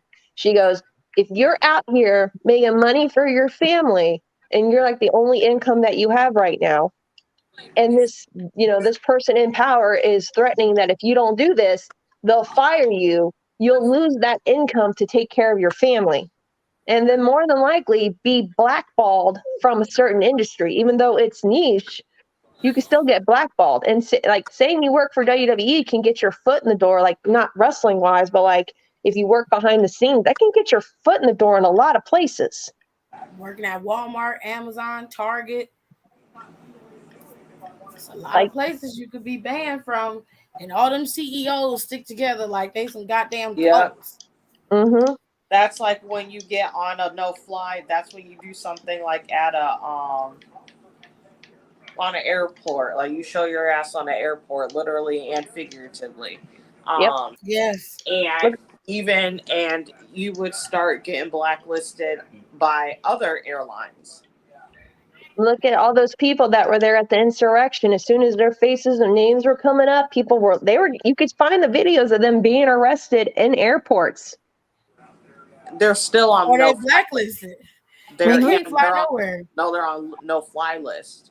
And good luck getting a job anywhere. They don't mess around when it comes to that shit. It's not that I think that it's obviously a good mix of everything when it comes to Vince. Like, he obviously lorded himself over some other women, and a lot of them willingly slept with him. It's not that hard to believe. Some of us are probably like, I would never do it, but you don't know what you would do in a situation like that. Hey, you know what? I was saying on Twitter tonight, if you pay me a good amount, I would take a slap from Walter or Gunther or whatever they're calling him now. I'd take a chop from him. You gotta pay me though, like really good. Like, maybe like pay my house off and give me some more medical bills. But like, you're gonna pay me good. I ain't gonna do that shit. I don't know. I think what I had to trick Vince, if he was gonna say something, well, you gotta meet me in my hotel room, I go get me a hooker and pay her.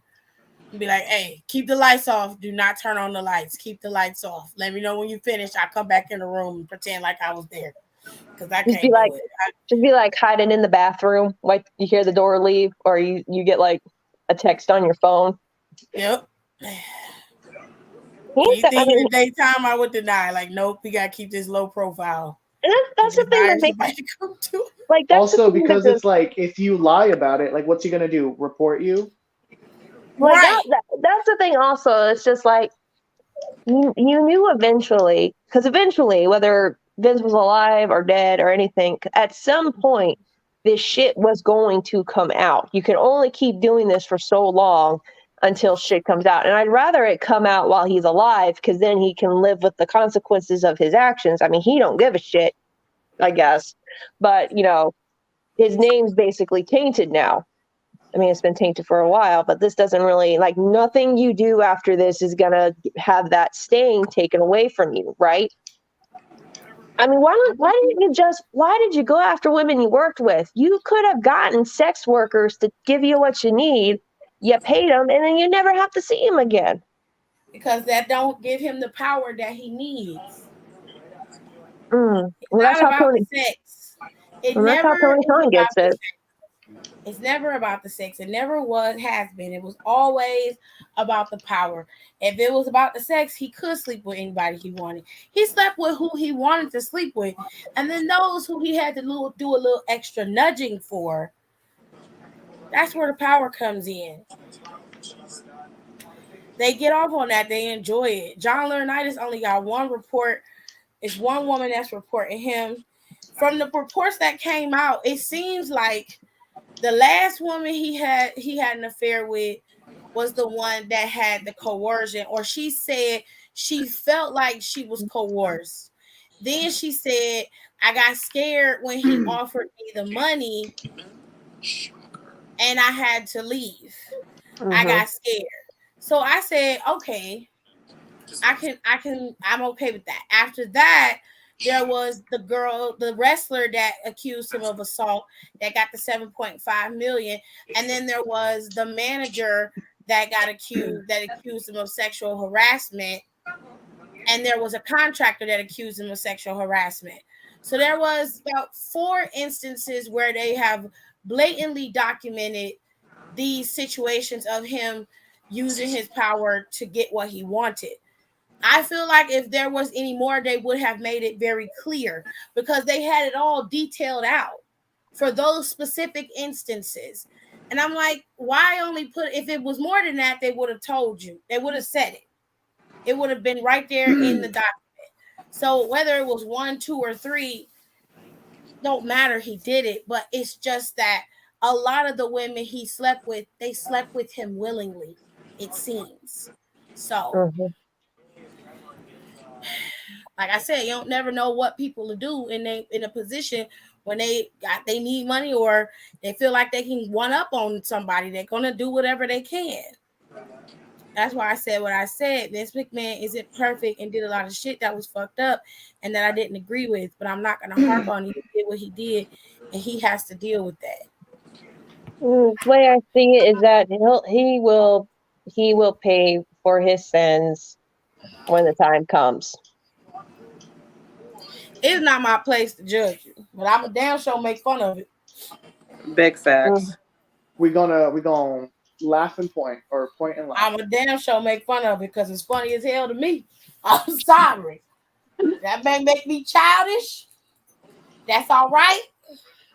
But I'm a damn sure laugh at it, baby. I can't help it. That's just how it is. Like you made your bed, you gotta lay in it. That's why I said it's okay for you to be like, I'm thankful for what he gave me. There's nothing wrong with that. But that don't mean you just like, oh yeah, he's my hero. He's the greatest thing since sliced bread. And if he ever die, I'm going to his funeral. Like, you ain't saying none of that shit. You just like, I appreciate him being able to put out something that I could dive into. It led to me meeting other people. So I appreciate him for that. You say the same thing about motherfucking Triple H and Stone Cold Steve Austin and the rest of them. Shit. They all could get the same thanks. Thank you. I appreciate you. And then Another go back one, home. thank you. Mm-hmm. Shit, we ain't getting on our knees and sucking dick. No. At least No. not for free. Not for free, Not for no. free. Definitely not. For free. No. We're not gonna do that. No. Okay. I don't know, So let man. this be a lesson for y'all. If y'all gonna suck dick, make sure it's not for free. Shut up, Rico. Rico. If you're good at Usually something, Don that say some shit like that. Here you come. if you're good at something, never do it for free. That too.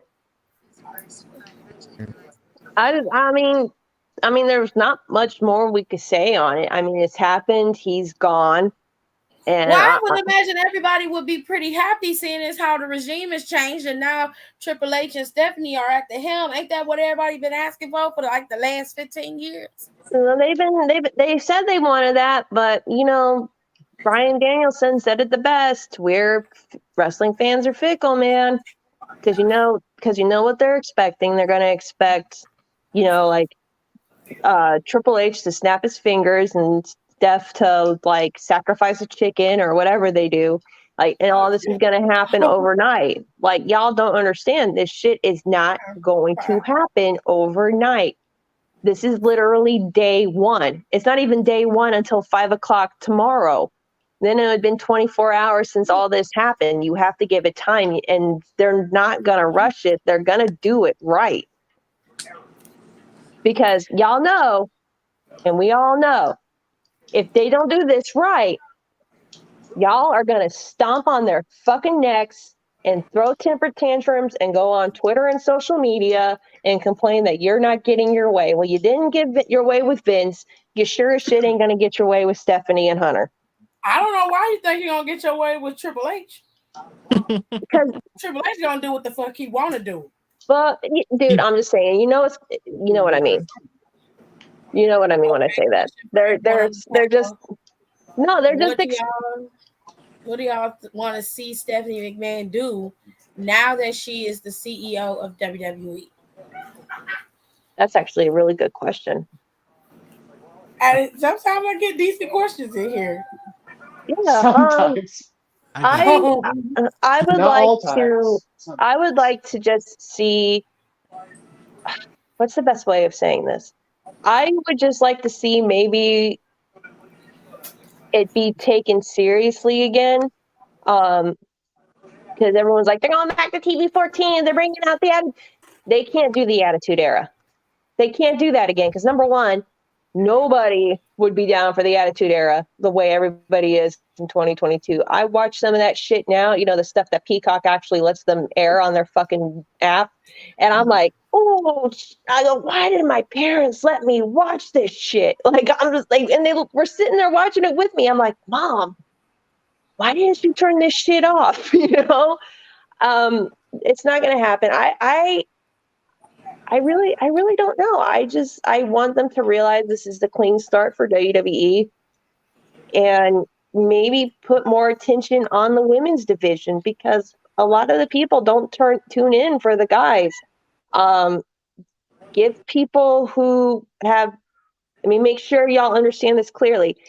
Let people who have proven themselves, keyword right there, okay, proven themselves, that not only is the audience behind them, but they can carry storylines, that they can put on good matches, that they deserve to get titles, that they deserve to get time. I don't want to see any more half-ass shit being thrown at the wall and going, okay, well, you know what? This kind of stuck, so we're just going to draw this down into the ground. Like, you have an opportunity for a resurgence. Don't fuck this up, because you only get this once in a fucking lifetime. Not to quote Eminem, but it's the God honest truth. Now, Alexis was nice. I'm gonna be mean. She better fire a good chunk of people. Oh shit! I want to see all this old boys club shit. Let all them people go. All them fuckers go out of a job. All of them out on their asses. Shit in the trash bags. Give it to them. Don't let the door hit you. Mother Nature split you. Definitely like, trash. be Definitely gone. stuff in the trash bag. Boat on the trash. Just a mess. Exactly. I would also like to see. I would like to see a return of characters. Don't let Hunter run too wild. Yeah. Because we have seen with NXT Black and Gold what happens when you just let Hunter go buck wild. Don't do that again. Keep him on a leash. Keep him on a leash. Like every good wife does. Keep your husband on a leash. I think Steph will be the one that will be like, yo, no, because you remember last time. I think Steph's got a good head on her shoulders where she's able to tell Hunter no. And if he doesn't listen to his wife, he'll listen to Nick Khan and he'll listen to the board. Because they let you go once, bruh, they'll let you go again. They don't care let's be honest. They what did they do? They featured Endeavor, Shane McMahon. So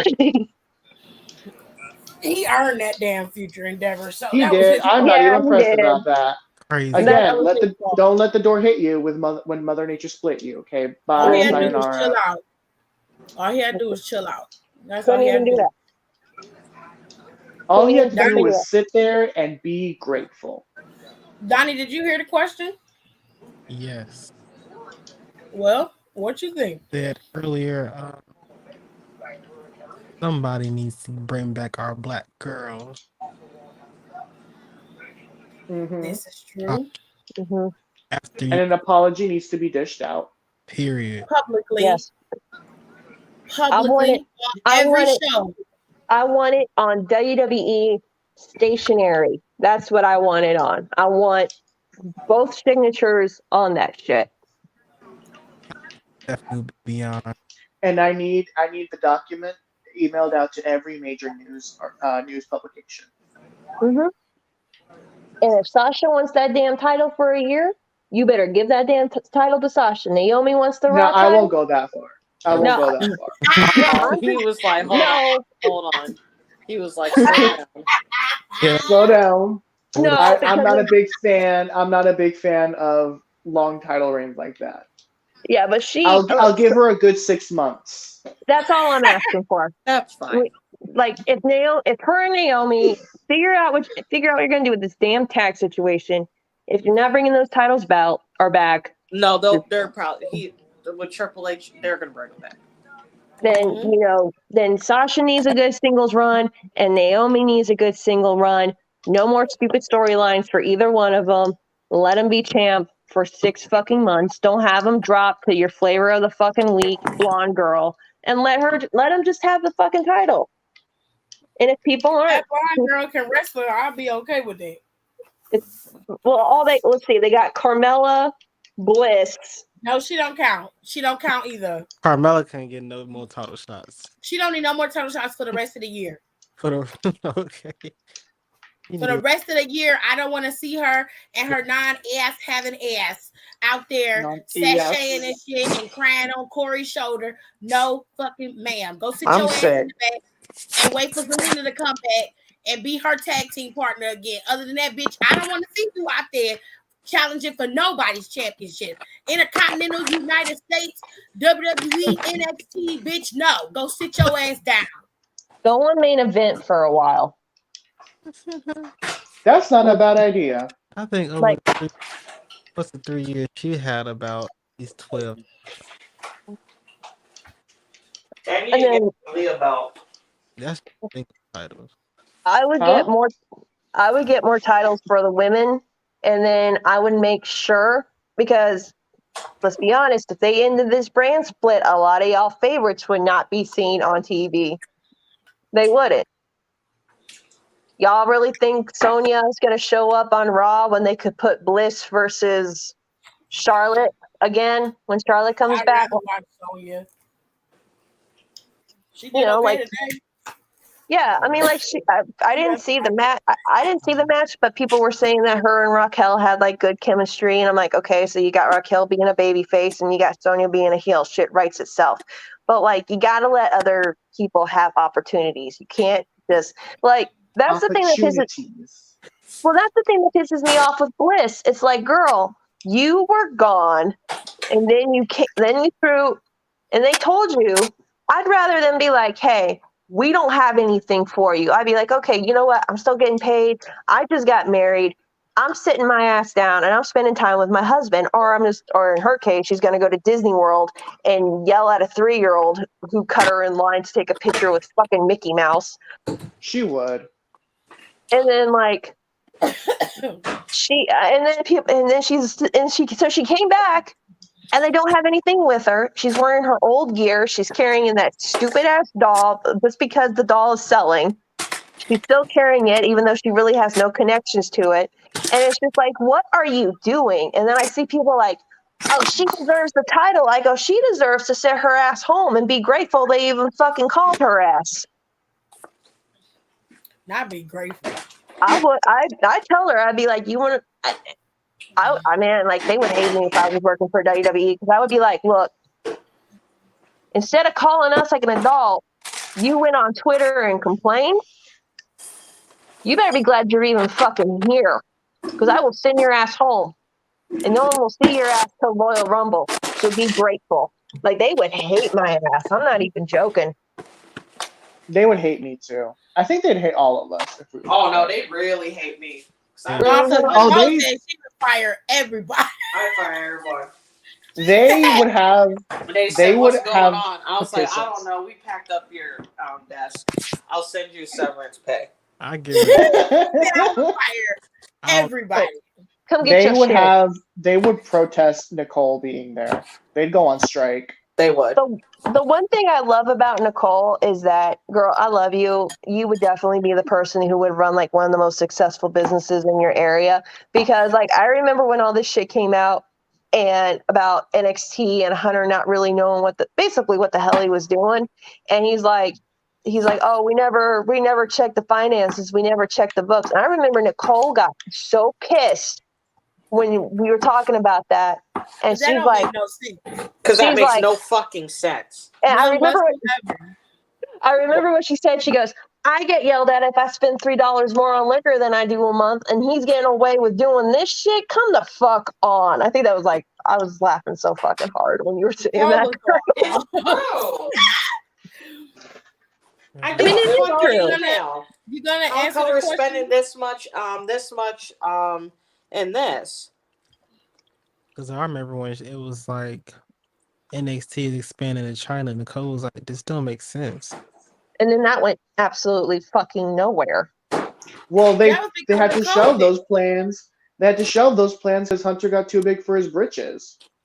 It all goes back to that Saudi deal, how it was structured, and what he did, what he promised them. Never forgave him for that shit.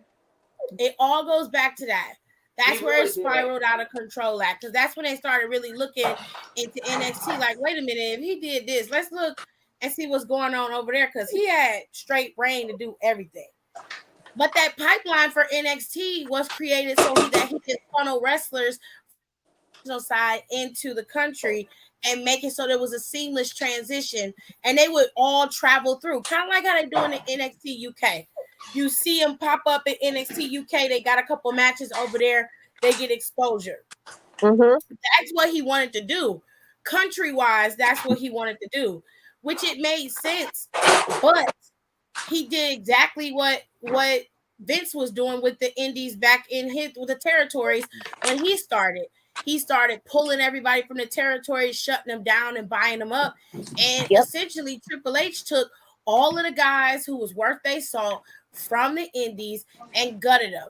He just left them destitute. That's what he was going to be doing in UK, in China. And that's why he got that blockade in Japan, because them Japanese people wasn't having it.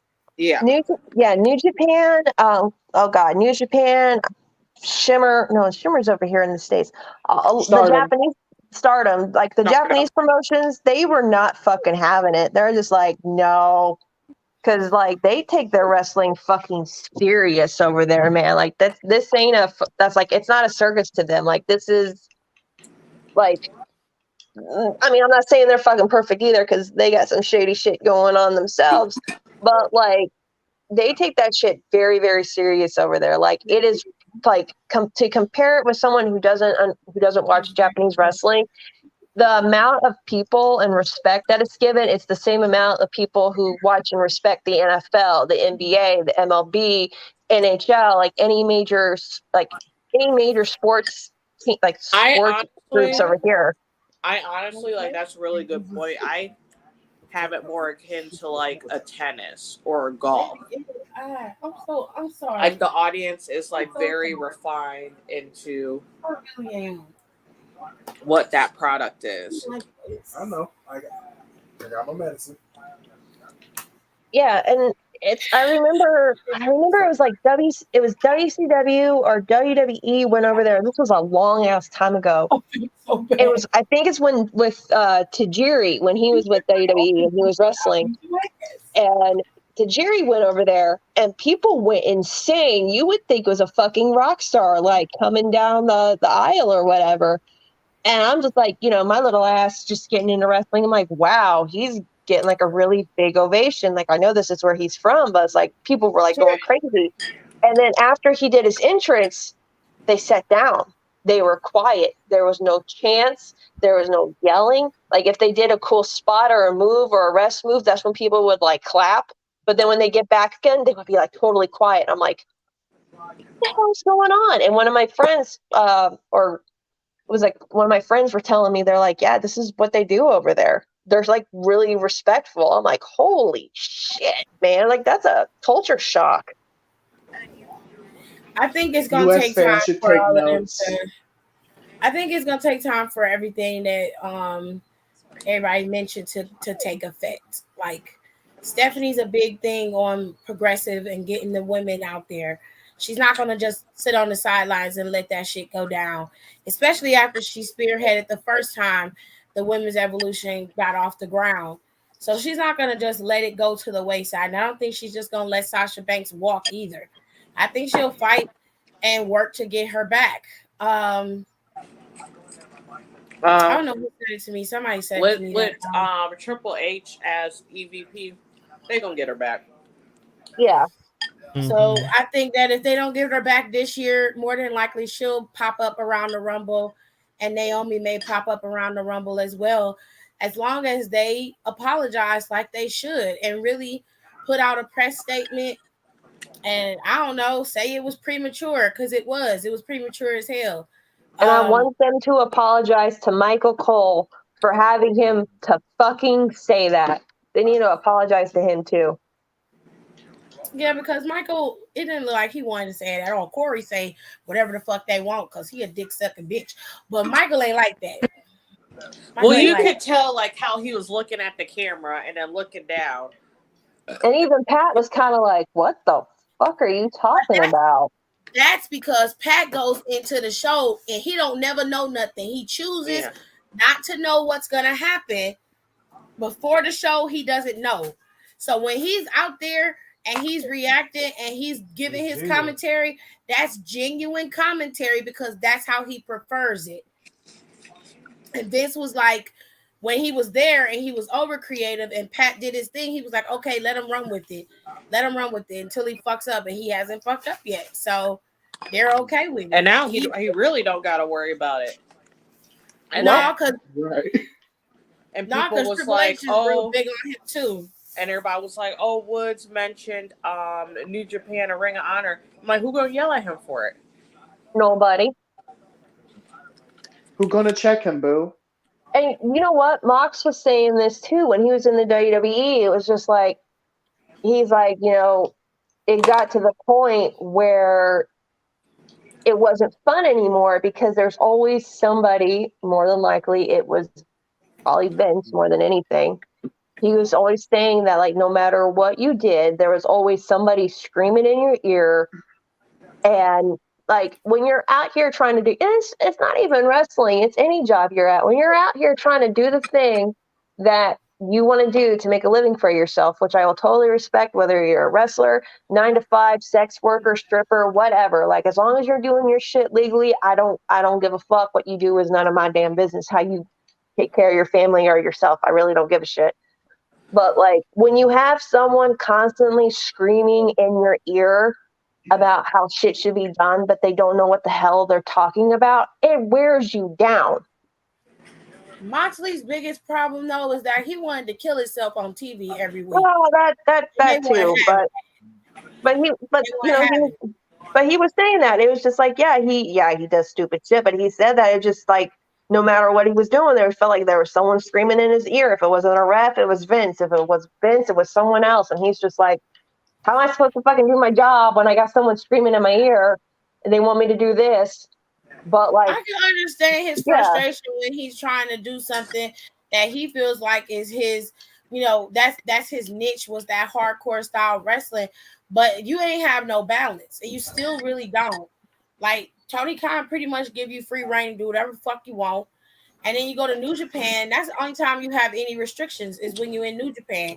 Everywhere else, you get to indulge in all your craziness. And I'm sorry, but he need restrictions. He need them. He might have felt like it was stifling or it was holding him back. But in reality, it was just what he needed. And sometimes you gotta accept what you need rather than going after what you want. Because indulging in that kind of shit leads to you getting fucked up. Well, I mean, he already is fucked up. You already just got to keep your limitations. That's what I'm saying. You got, and I hate to say it, but same thing goes with Daniel Bryan. His drug of choice just happens to be wrestling. And you can't be out here wrestling like that when you know full well you're subjected to concussions and shit. You cannot do that. You can't just dive head first. And Daniel Bryan wrestled like it's gonna be his last wrestling match every fucking time.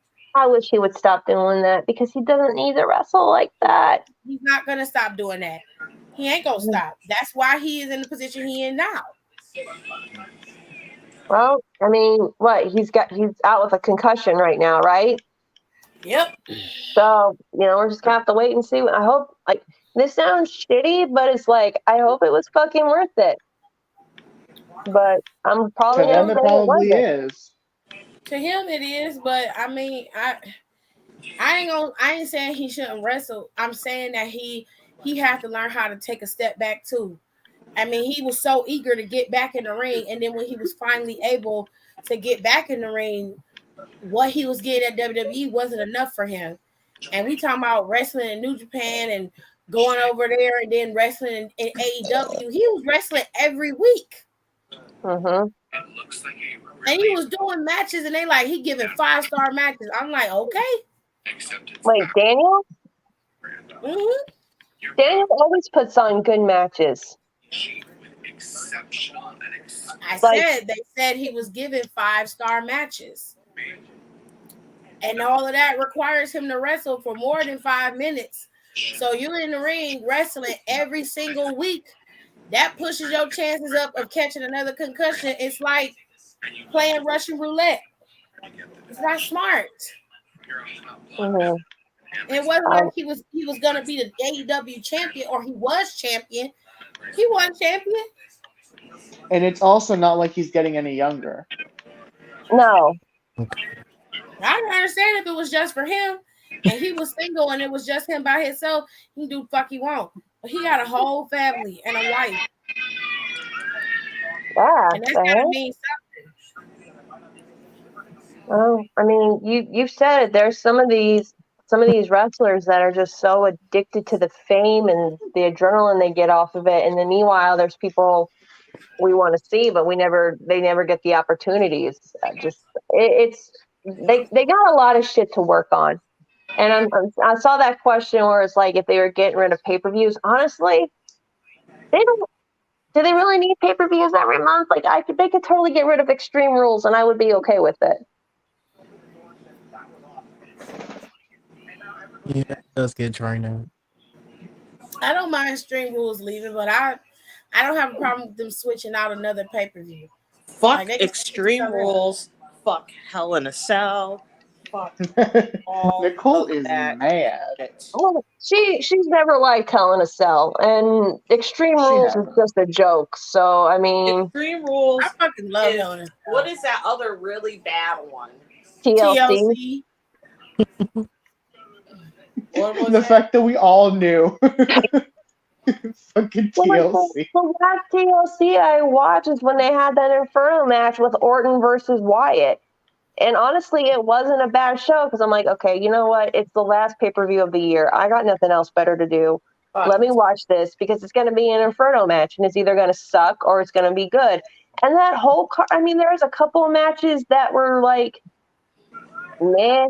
I just, but I mean, it wasn't bad. And I'm like, they had to make sure this show was good because they, like some other companies, they don't just ride on one gimmick to get them through an entire show. Ciao. I said it. Even then, they don't rely on the gimmicks at all when it comes to those pay-per-views. How are you gonna call a show Extreme Rules, but you got like what Corey say? Hold on, is he running his mouth? Let me get on Twitter. Bitch, I'm willing to fight. I've had a very shitty fucking week, and I'm ready to fight somebody. I'm pretty sure Carmella defending himself. Well, I don't know. Carmella, blink twice if you're being held against your will, girl. She a nice girl, but she's gonna defend her husband, which I'm not. I ain't mad at. If he's saying something stupid though, I'd be like, dude, shut the fuck up. But the internet said #Smackdown. I don't believe that the internet was wrong when they said Brock Lesnar walk out. I think he did walk out. I just think he decided to come back, and he came back late because he was supposed to open up the show today. Because yeah, look, I'm telling you, the only reason Brock came back is because, like, dude, you still have contract obligations that you need to do. And you know what? He knows he's fucked because who was the one who brokered the deal with Lesnar? It was Vince. Vince was the only one he wanted to deal with. Now your guy's not there. So, I mean, do we really need Brock Lesnar in 2022? No. Lesnar needs a WWE more than WWE needs Brock Lesnar. Let's just face it. We ain't needed him since 2017. We haven't needed him since 2007 when his ass first showed up. Big ass, goofy looking corn-fed motherfucker getting up there trying to do a fucking moonsault, almost killing himself and Kurt Angle. Like, dumbass. Never done that before. Does no one know physics? I'm not even trying to sound like a smartass, but does anyone not understand basic fucking physics when it comes they're to wrestlers? doing shit? None of them finished high school. No, dude, Looney Tunes. This is Looney Tunes fucking physics. Like, come on, man. This motherfucker said none of them finished high school. Bitch. Yes, fuck him up. No, listen. To quote Nicole, wrestlers are fucking stupid. We need that on a shirt. We really do. Official Down for the Count merch. Shit. She be going off, bro. And she don't even be lying. No. So what are they gonna Nicole will do? Block say us the on most Twitter? rudest shit, but you cannot call her a liar. You Maybe that. can't. And I love that for her. Period. So I don't give a shit.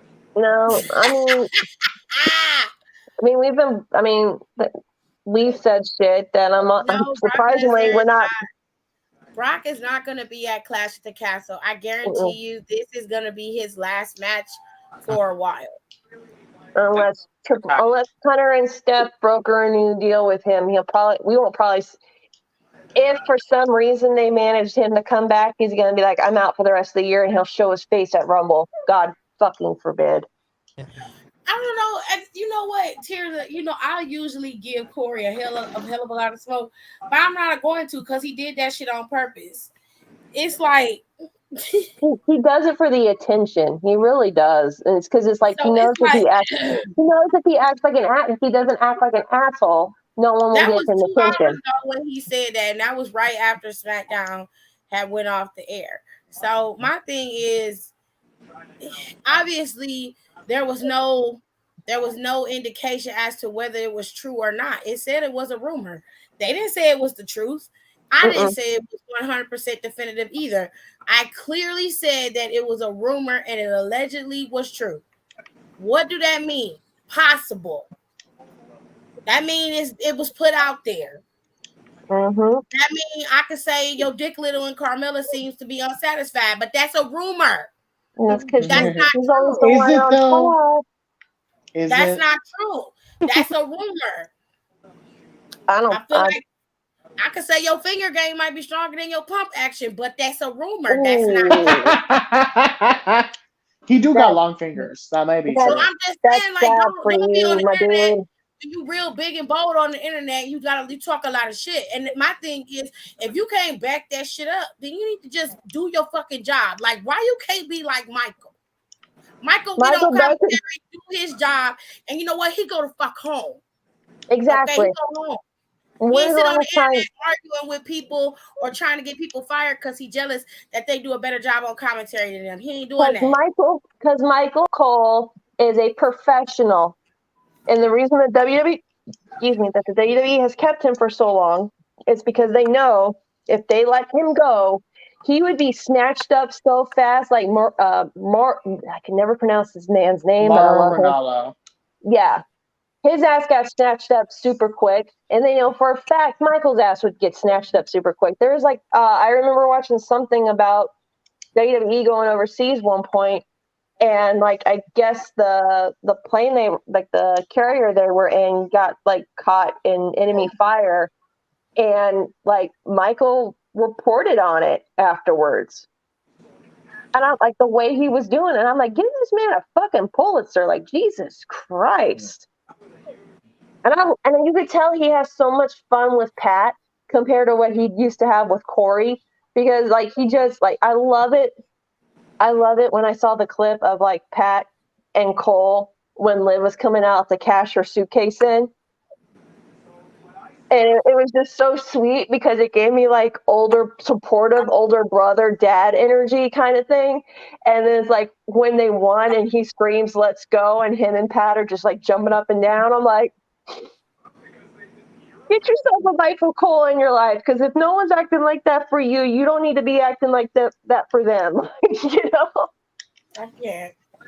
It was sweet though. It was the dad and the brother getting hyped up and shit. It was. I thought it was sweet. I thought it was.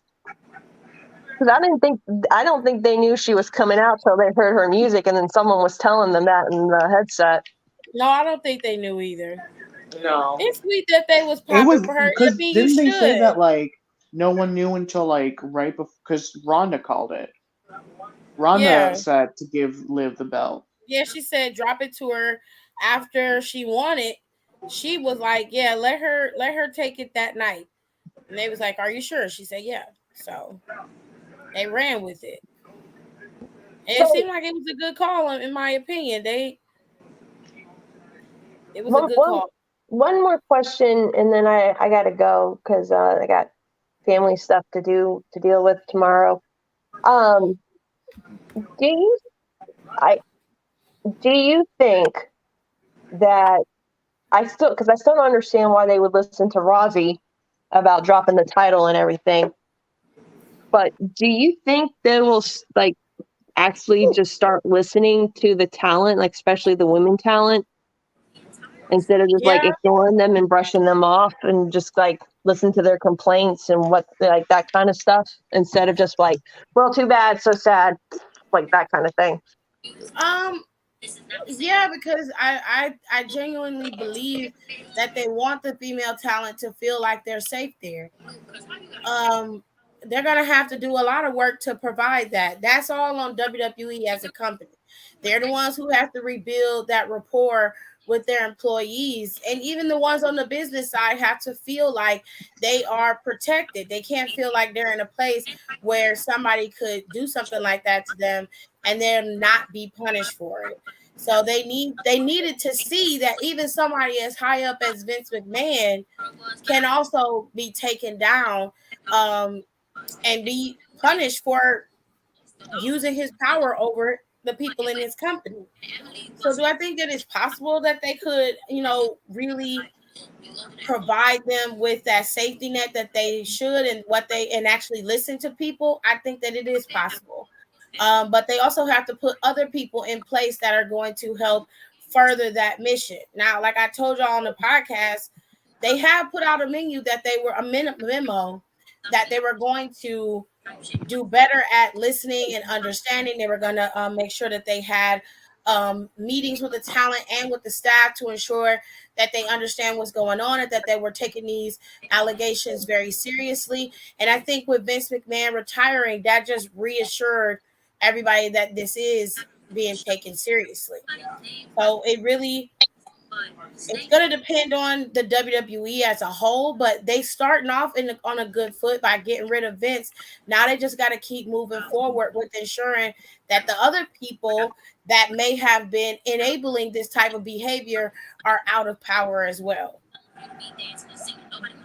Because I know when the news broke and the fact they were like, he's been stripped of everything but creative. I know, like from what we read on the dirt sheets and the rumor mill and all that.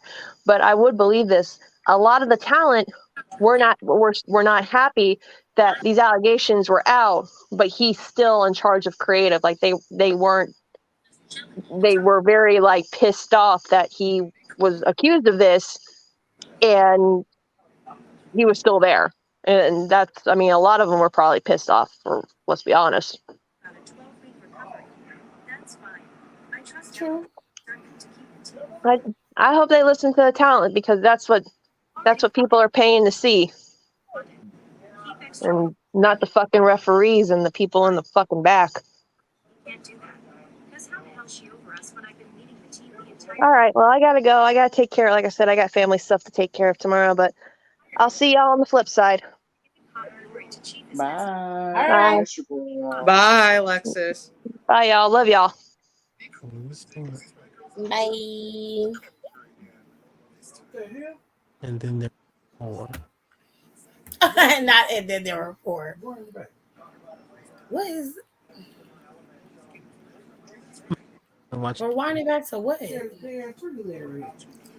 eat turkey legs at the amusement parks, Jared. You act like you ain't never seen a turkey leg at the amusement park. I have not. I have worked there and I have showed you the turkey legs that we used to sell. Because they used to boil them at like 9 o'clock in the fucking morning and it smelled like open asshole. Not they were boiling though. They do. They boil them turkey legs first and then they grill them. And it stinks. It smells like open asshole. It's disgusting. Not open assholes. They don't put no seasoning on them or nothing. They don't give you no salt, no pepper. You don't get shit. You just be sitting up there eating boiled turkey legs. It's disgusting. Like, what the fuck is wrong with you? What the fuck? Just be holding it, walking around the amusement park like some motherfucking barbarians. It's weird.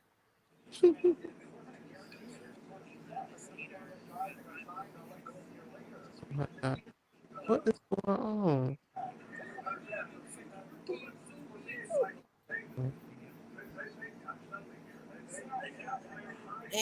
guys. So everybody done got they feel of Vincent Kennedy McMahon today. I just can't believe it actually happened. I'm still blown by that. Really? I feel like you were warned. We were, but it's like the fact that it's actually like it's real. Like we're Because living.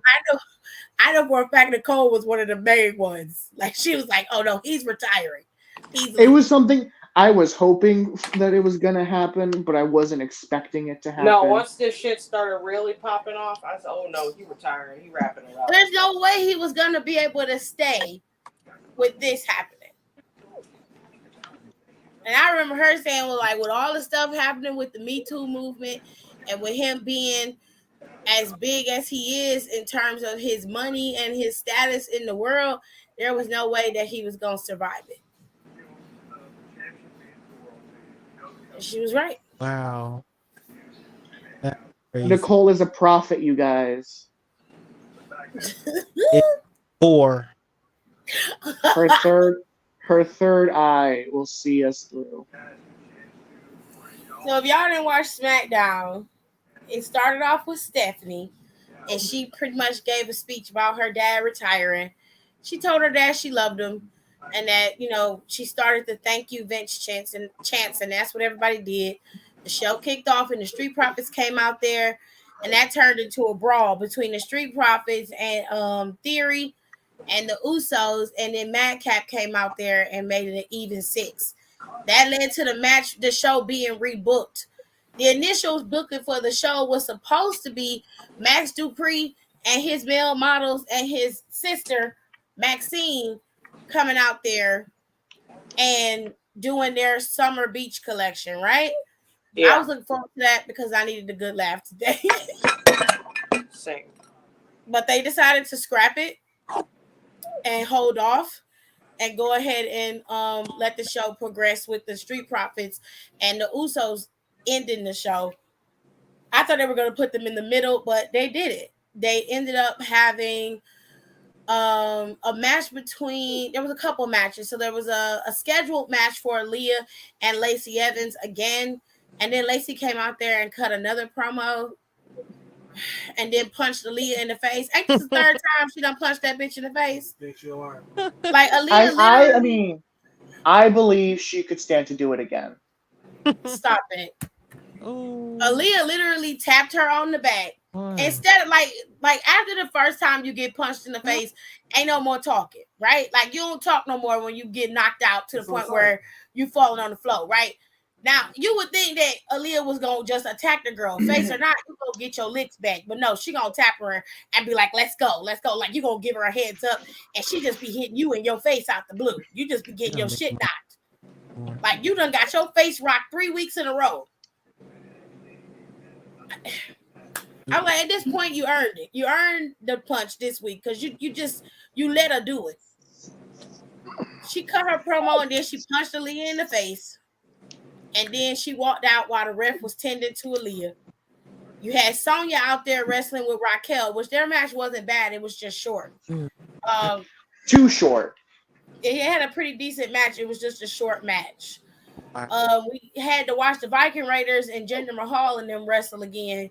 And that match was ended in a disqualification or something. And they obviously are still feuding with the New Day. What else happened? There was another match in between. Oh, well, we found out who Maxine Dupree is. Maxine Dupree is that chick that Von Wagner and them was Von Wagner and Robert Stone was rolling with all the time. She's been pulled up from NXT to be Maxine Dupree. So everybody thought it was going to be Jenny, but unfortunately for y'all who thought it was going to be Jenny, I'm it was sad. not. So Me too. That's such a huge missed opportunity. Right. Yeah. Nicole is on my side. So they decided to put her in there, which I'm not mad at because it's not like she's gonna be wrestling. So well, yeah, because I was looking at her, I was like, why does this bitch look familiar? Yeah, because And she came someone from was like, NXT. she that country girl from NXT, and I was like, oh shit. No, she's not. That's Fallon. Just be walking Yeah, around. she was the one with Wagner. Like she would always pop up. Like Wagner has Oh shit, rarity. I'm Huh. getting her confused with old girl with them tag titles. Yeah, with Briggs and Jensen's No, Fallon. that's A Fallon. lot of them bitches look the same. They got like No, they don't. they got like 4 blonde girls down there that look the same. Don't start.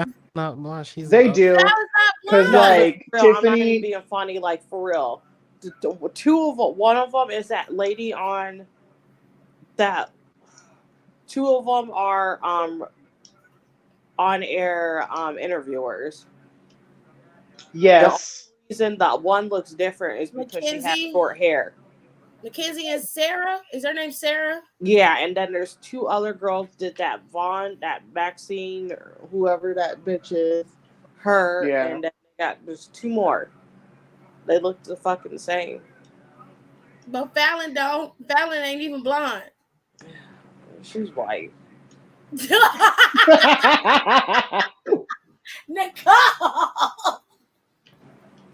I love Nicole. Let the record show that I love Nicole. Yeah, and her name is it was Sophia in NXT. It was It's now Sophia been changed Cromwell. to Maxine Dupree. I don't like the bitch. Well, I really wanted Jenny, but then I really started thinking about it. I'm like, she's like a whole nother ethnicity than him. Like, She is. She is. I don't have a problem with it because I feel like I kind of get why they did it. I guess they figure it'd be more appealing to have a female be the lead out for them and just let Max be in the background. I can't explain My gripe with it is that she's not a good actress. And I feel like if you're gonna put someone in this managerial role and you're having her kind of be like the lead of this, or somewhat of a lead in it, you need to have someone who can act and who She hasn't has like even done anything yet, Rico. She hasn't done anything I yet. am just going off of what she has shown in NXT because she has cut with Robert Stone and Von Wagner. She has had moments where she's talked backstage and she's cut a few promos and stuff like that, and she just doesn't act very well. Like you can kind of. She always is looking off to the side where it looks like she's looking at Von Wagner, but you can tell she's looking past him.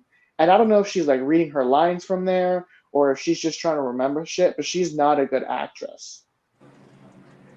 So that's why I was like, why did they put her to be the face of this when she hasn't even been in the company for a year?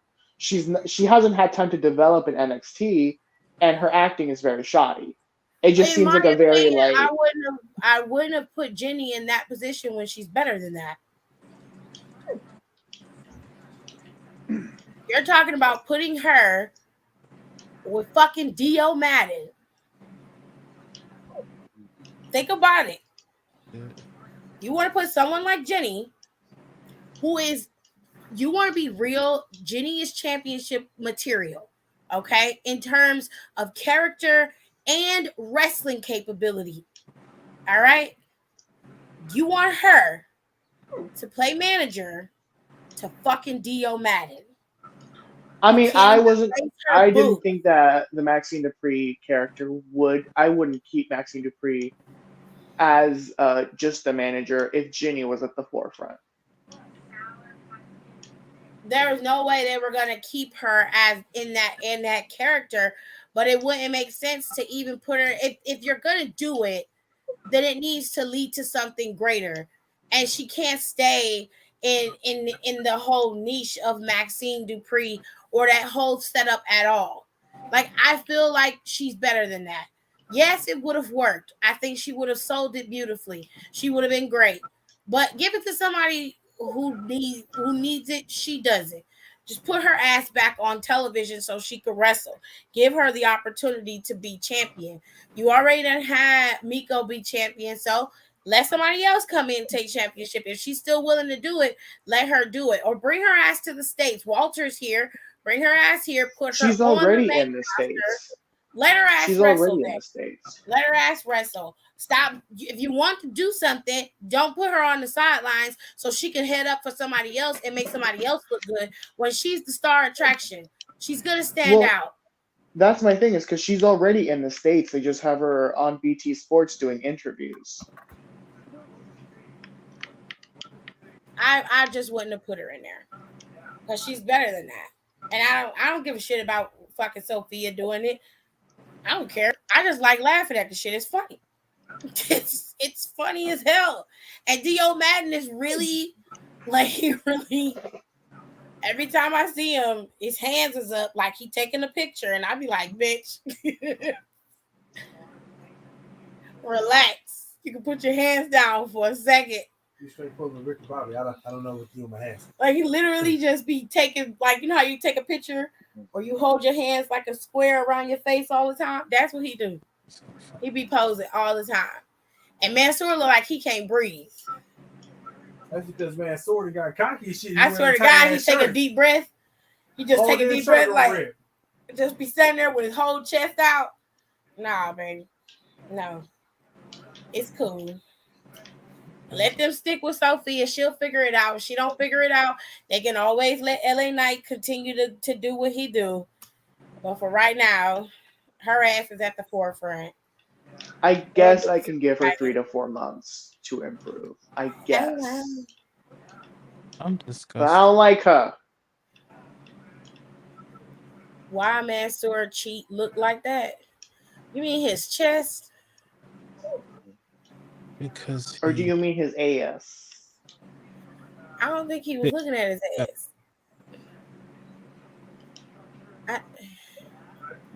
I would imagine it would be because he gained enough muscle weight in his chest and he takes a deep breath so that his chest is forward. That's why it look like that. That's a weird question to me. Which leads me to believe that everybody's tired and ready to go to sleep. And that's partially true. So I'm going to run this shit down. Yeah, I'm gonna run this shit down for SummerSlam so everybody can see. SummerSlam is July 30th. Brock Lesnar and Roman's match is apparently still on and ready to roll. Ronda and Liv Morgan are still ready to roll. They had, if you want to call it a face-to-face, they had one today. Liv basically cut a promo on Ronda like she's gonna beat her again.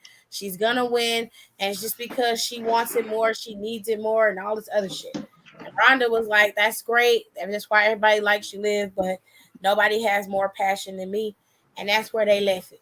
So I don't know. I guess. Bianca and Becky are going at it at SummerSlam. She better win in 26 seconds. That's all I got to say about that. The Street Profits and the Usos have a match for the Undisputed Tag Team Championships, and Jeff Jarrett is going to be their special guest referee.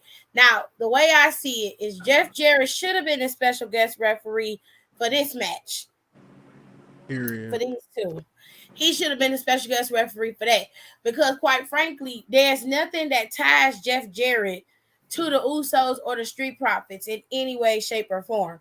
However, given the fact that Pat McAfee and Corbin are literally just fighting to be fighting, having Jeff Jarrett in that match makes more sense to me than having him in theirs. But whatever, it's WWE. So Or Seth and Matt Riddle's match.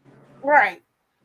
Put it in one of theirs. Don't put it in these matches because this one is volatile enough. It don't need that. If you wanted to up the ante, put their asses in a steel cage. Period. And make it a tag team tornado match. And they could have fought it out for as long as they wanted, if that's what you wanted to do. Because some of these matches could be really short. Like Miz and Logan Paul's match, that could be real short. Have Miz beat Logan Paul in about 10 seconds. Not 10 seconds. Okay? 10 seconds, because we don't need to see Logan Paul wrestling for more than 10 seconds. We don't care. We don't care about him. We don't care about him getting revenge on the Miz. We don't give a shit about none of that, because once he done with SummerSlam, he gonna go home. Okay? and we don't have to look at his face no more. All right. So as far as I'm concerned, Miz whoop his ass. Okay, because we don't like him. Okay, we don't care about him. Okay, so we had that. Theory claimed he gonna get the U.S. championship back. I highly doubt it. I highly doubt it. RoboCop is champion. They probably gonna end up having him drop it to another heel from somewhere else. I don't care at this point because I don't really care for Theory, and I don't really like Bobby Lashley either. So live your best life, fam. Last couple of matches we got Riddle and Seth Rollins. This seemed like a last minute of a match. I don't really understand why those two are fighting. I mean, I guess it's plausible with them attacking each other over the past couple of weeks, but it seemed really left field because Riddle was pulled off of him and he was pulled off of Riddle, and then they kind of put them back together out of nowhere. It just was weird. But they have a match, and Seth Rollins claims it's because Matt Riddle thinks that Randy Orton is his friend and he's really not, and that he's just gonna decimate him just like he did Cody Rhodes. I said, okay, babe. And Matt Riddle made it very clear that he's going after Seth Rollins with a vengeance.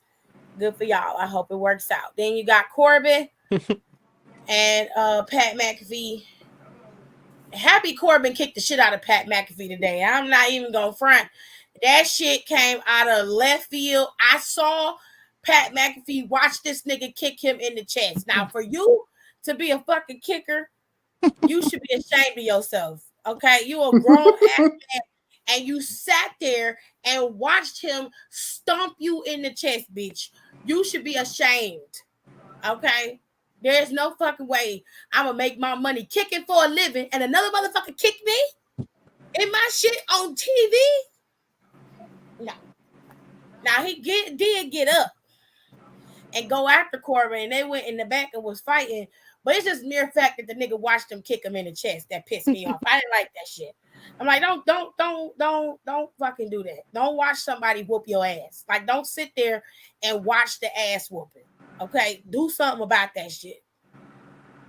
Oh, now they may put the Viking Raiders and the New Day on the kickoff on the pre-show. I don't really care. I don't really like neither one of them, so I don't really care at this point. Now coming Monday is the 20-year celebration of Rey Mysterio's career. They got a match scheduled for him to go up against Judgment Day. It's the Mysterios versus Judgment Day. I'm be honest, I don't care about this match either. I respect Rey Mysterio being there for 20 years. I'm glad that he got 20 years in the game. But I wasn't really invested in Judgment Day and the Mysterios feud to begin with. Now, from what I hear, Edge is either supposed to come back Monday or next week, which is after SummerSlam. He's supposed to show up. Now, if you've been paying attention, you will have seen those promos that have been playing, and they give you the little tidbits that he is coming back. And they say he's supposed to come back as the rated R superstar with a little bit of an edge to him. No pun intended. So these two goons here, Balor and Big Daddy. what the fuck is his name? Oh hell no, I'm not finna call him that. What is that? Damian Priest. Fucking Demon Seed from hell. Him. They all they might be in trouble for the next couple of weeks. But we'll just have to wait and see. This motherfucker called him Big Daddy. I can't with him. Oh. Daddy Demon. And then Roman is supposed to show Our up. father priest. Shut the fuck up. Roman is supposed to show up on Monday Night Raw as well. So if you care, he's supposed to be there. Now, outside of that, if you didn't watch the ESPYs, you don't know, Cody Rhodes did win the 2022 WWE Moment of the Year. He won. He has an ESPY now. I don't know if he was there to accept it. I don't think he was.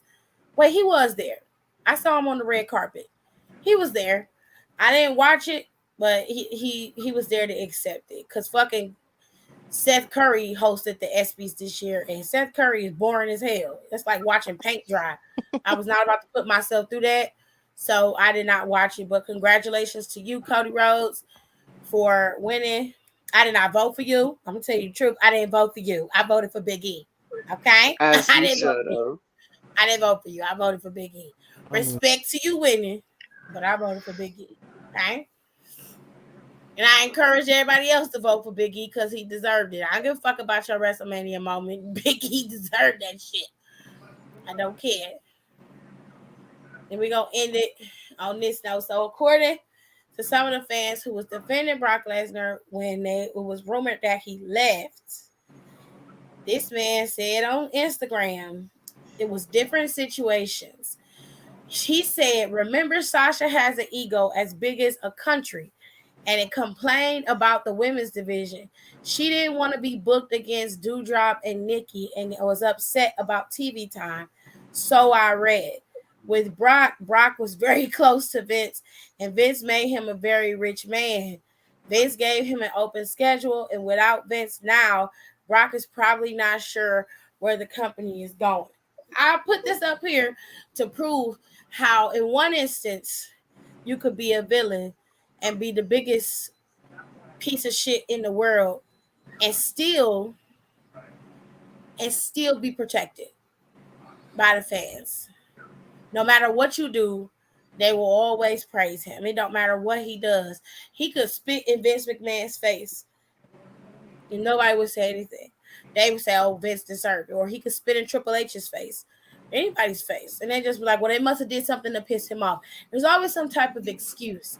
But when it's done, when the action is done and there's an intent behind it and it means something, they're immediately demonized and treated as pieces of shit.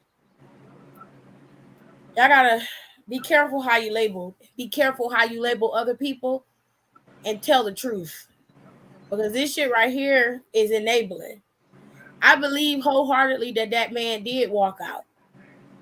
But he thought about the fact that WWE might have grounds to sue him for breaching contract. And he also knew that he was probably going to owe them for walking out in the midst of a possible big marquee match. So his ass came back. I believe wholeheartedly he left. Because he know the safety net is gone. So, with all that being said, I hope y'all enjoyed the live today. If you didn't, that's your problem. It got nothing to do with me. I'm finna go and go to sleep. And I will talk to y'all probably Monday after Monday Night Raw. While Rico in here popping tongues and shit. You gotta end it on a pop, okay? You gotta be like, goodbye. Child. I'm gonna end it on two things. Hold on. You can have it. Take care of yourself, man. Like cream your ankles. Like the back of your ankles, cream that. Like attend to yourself, cream your feet. It's important. I'm trying to say you gotta do certain things. Like do it in the dark, do it in private. Hey, just do the right thing in private.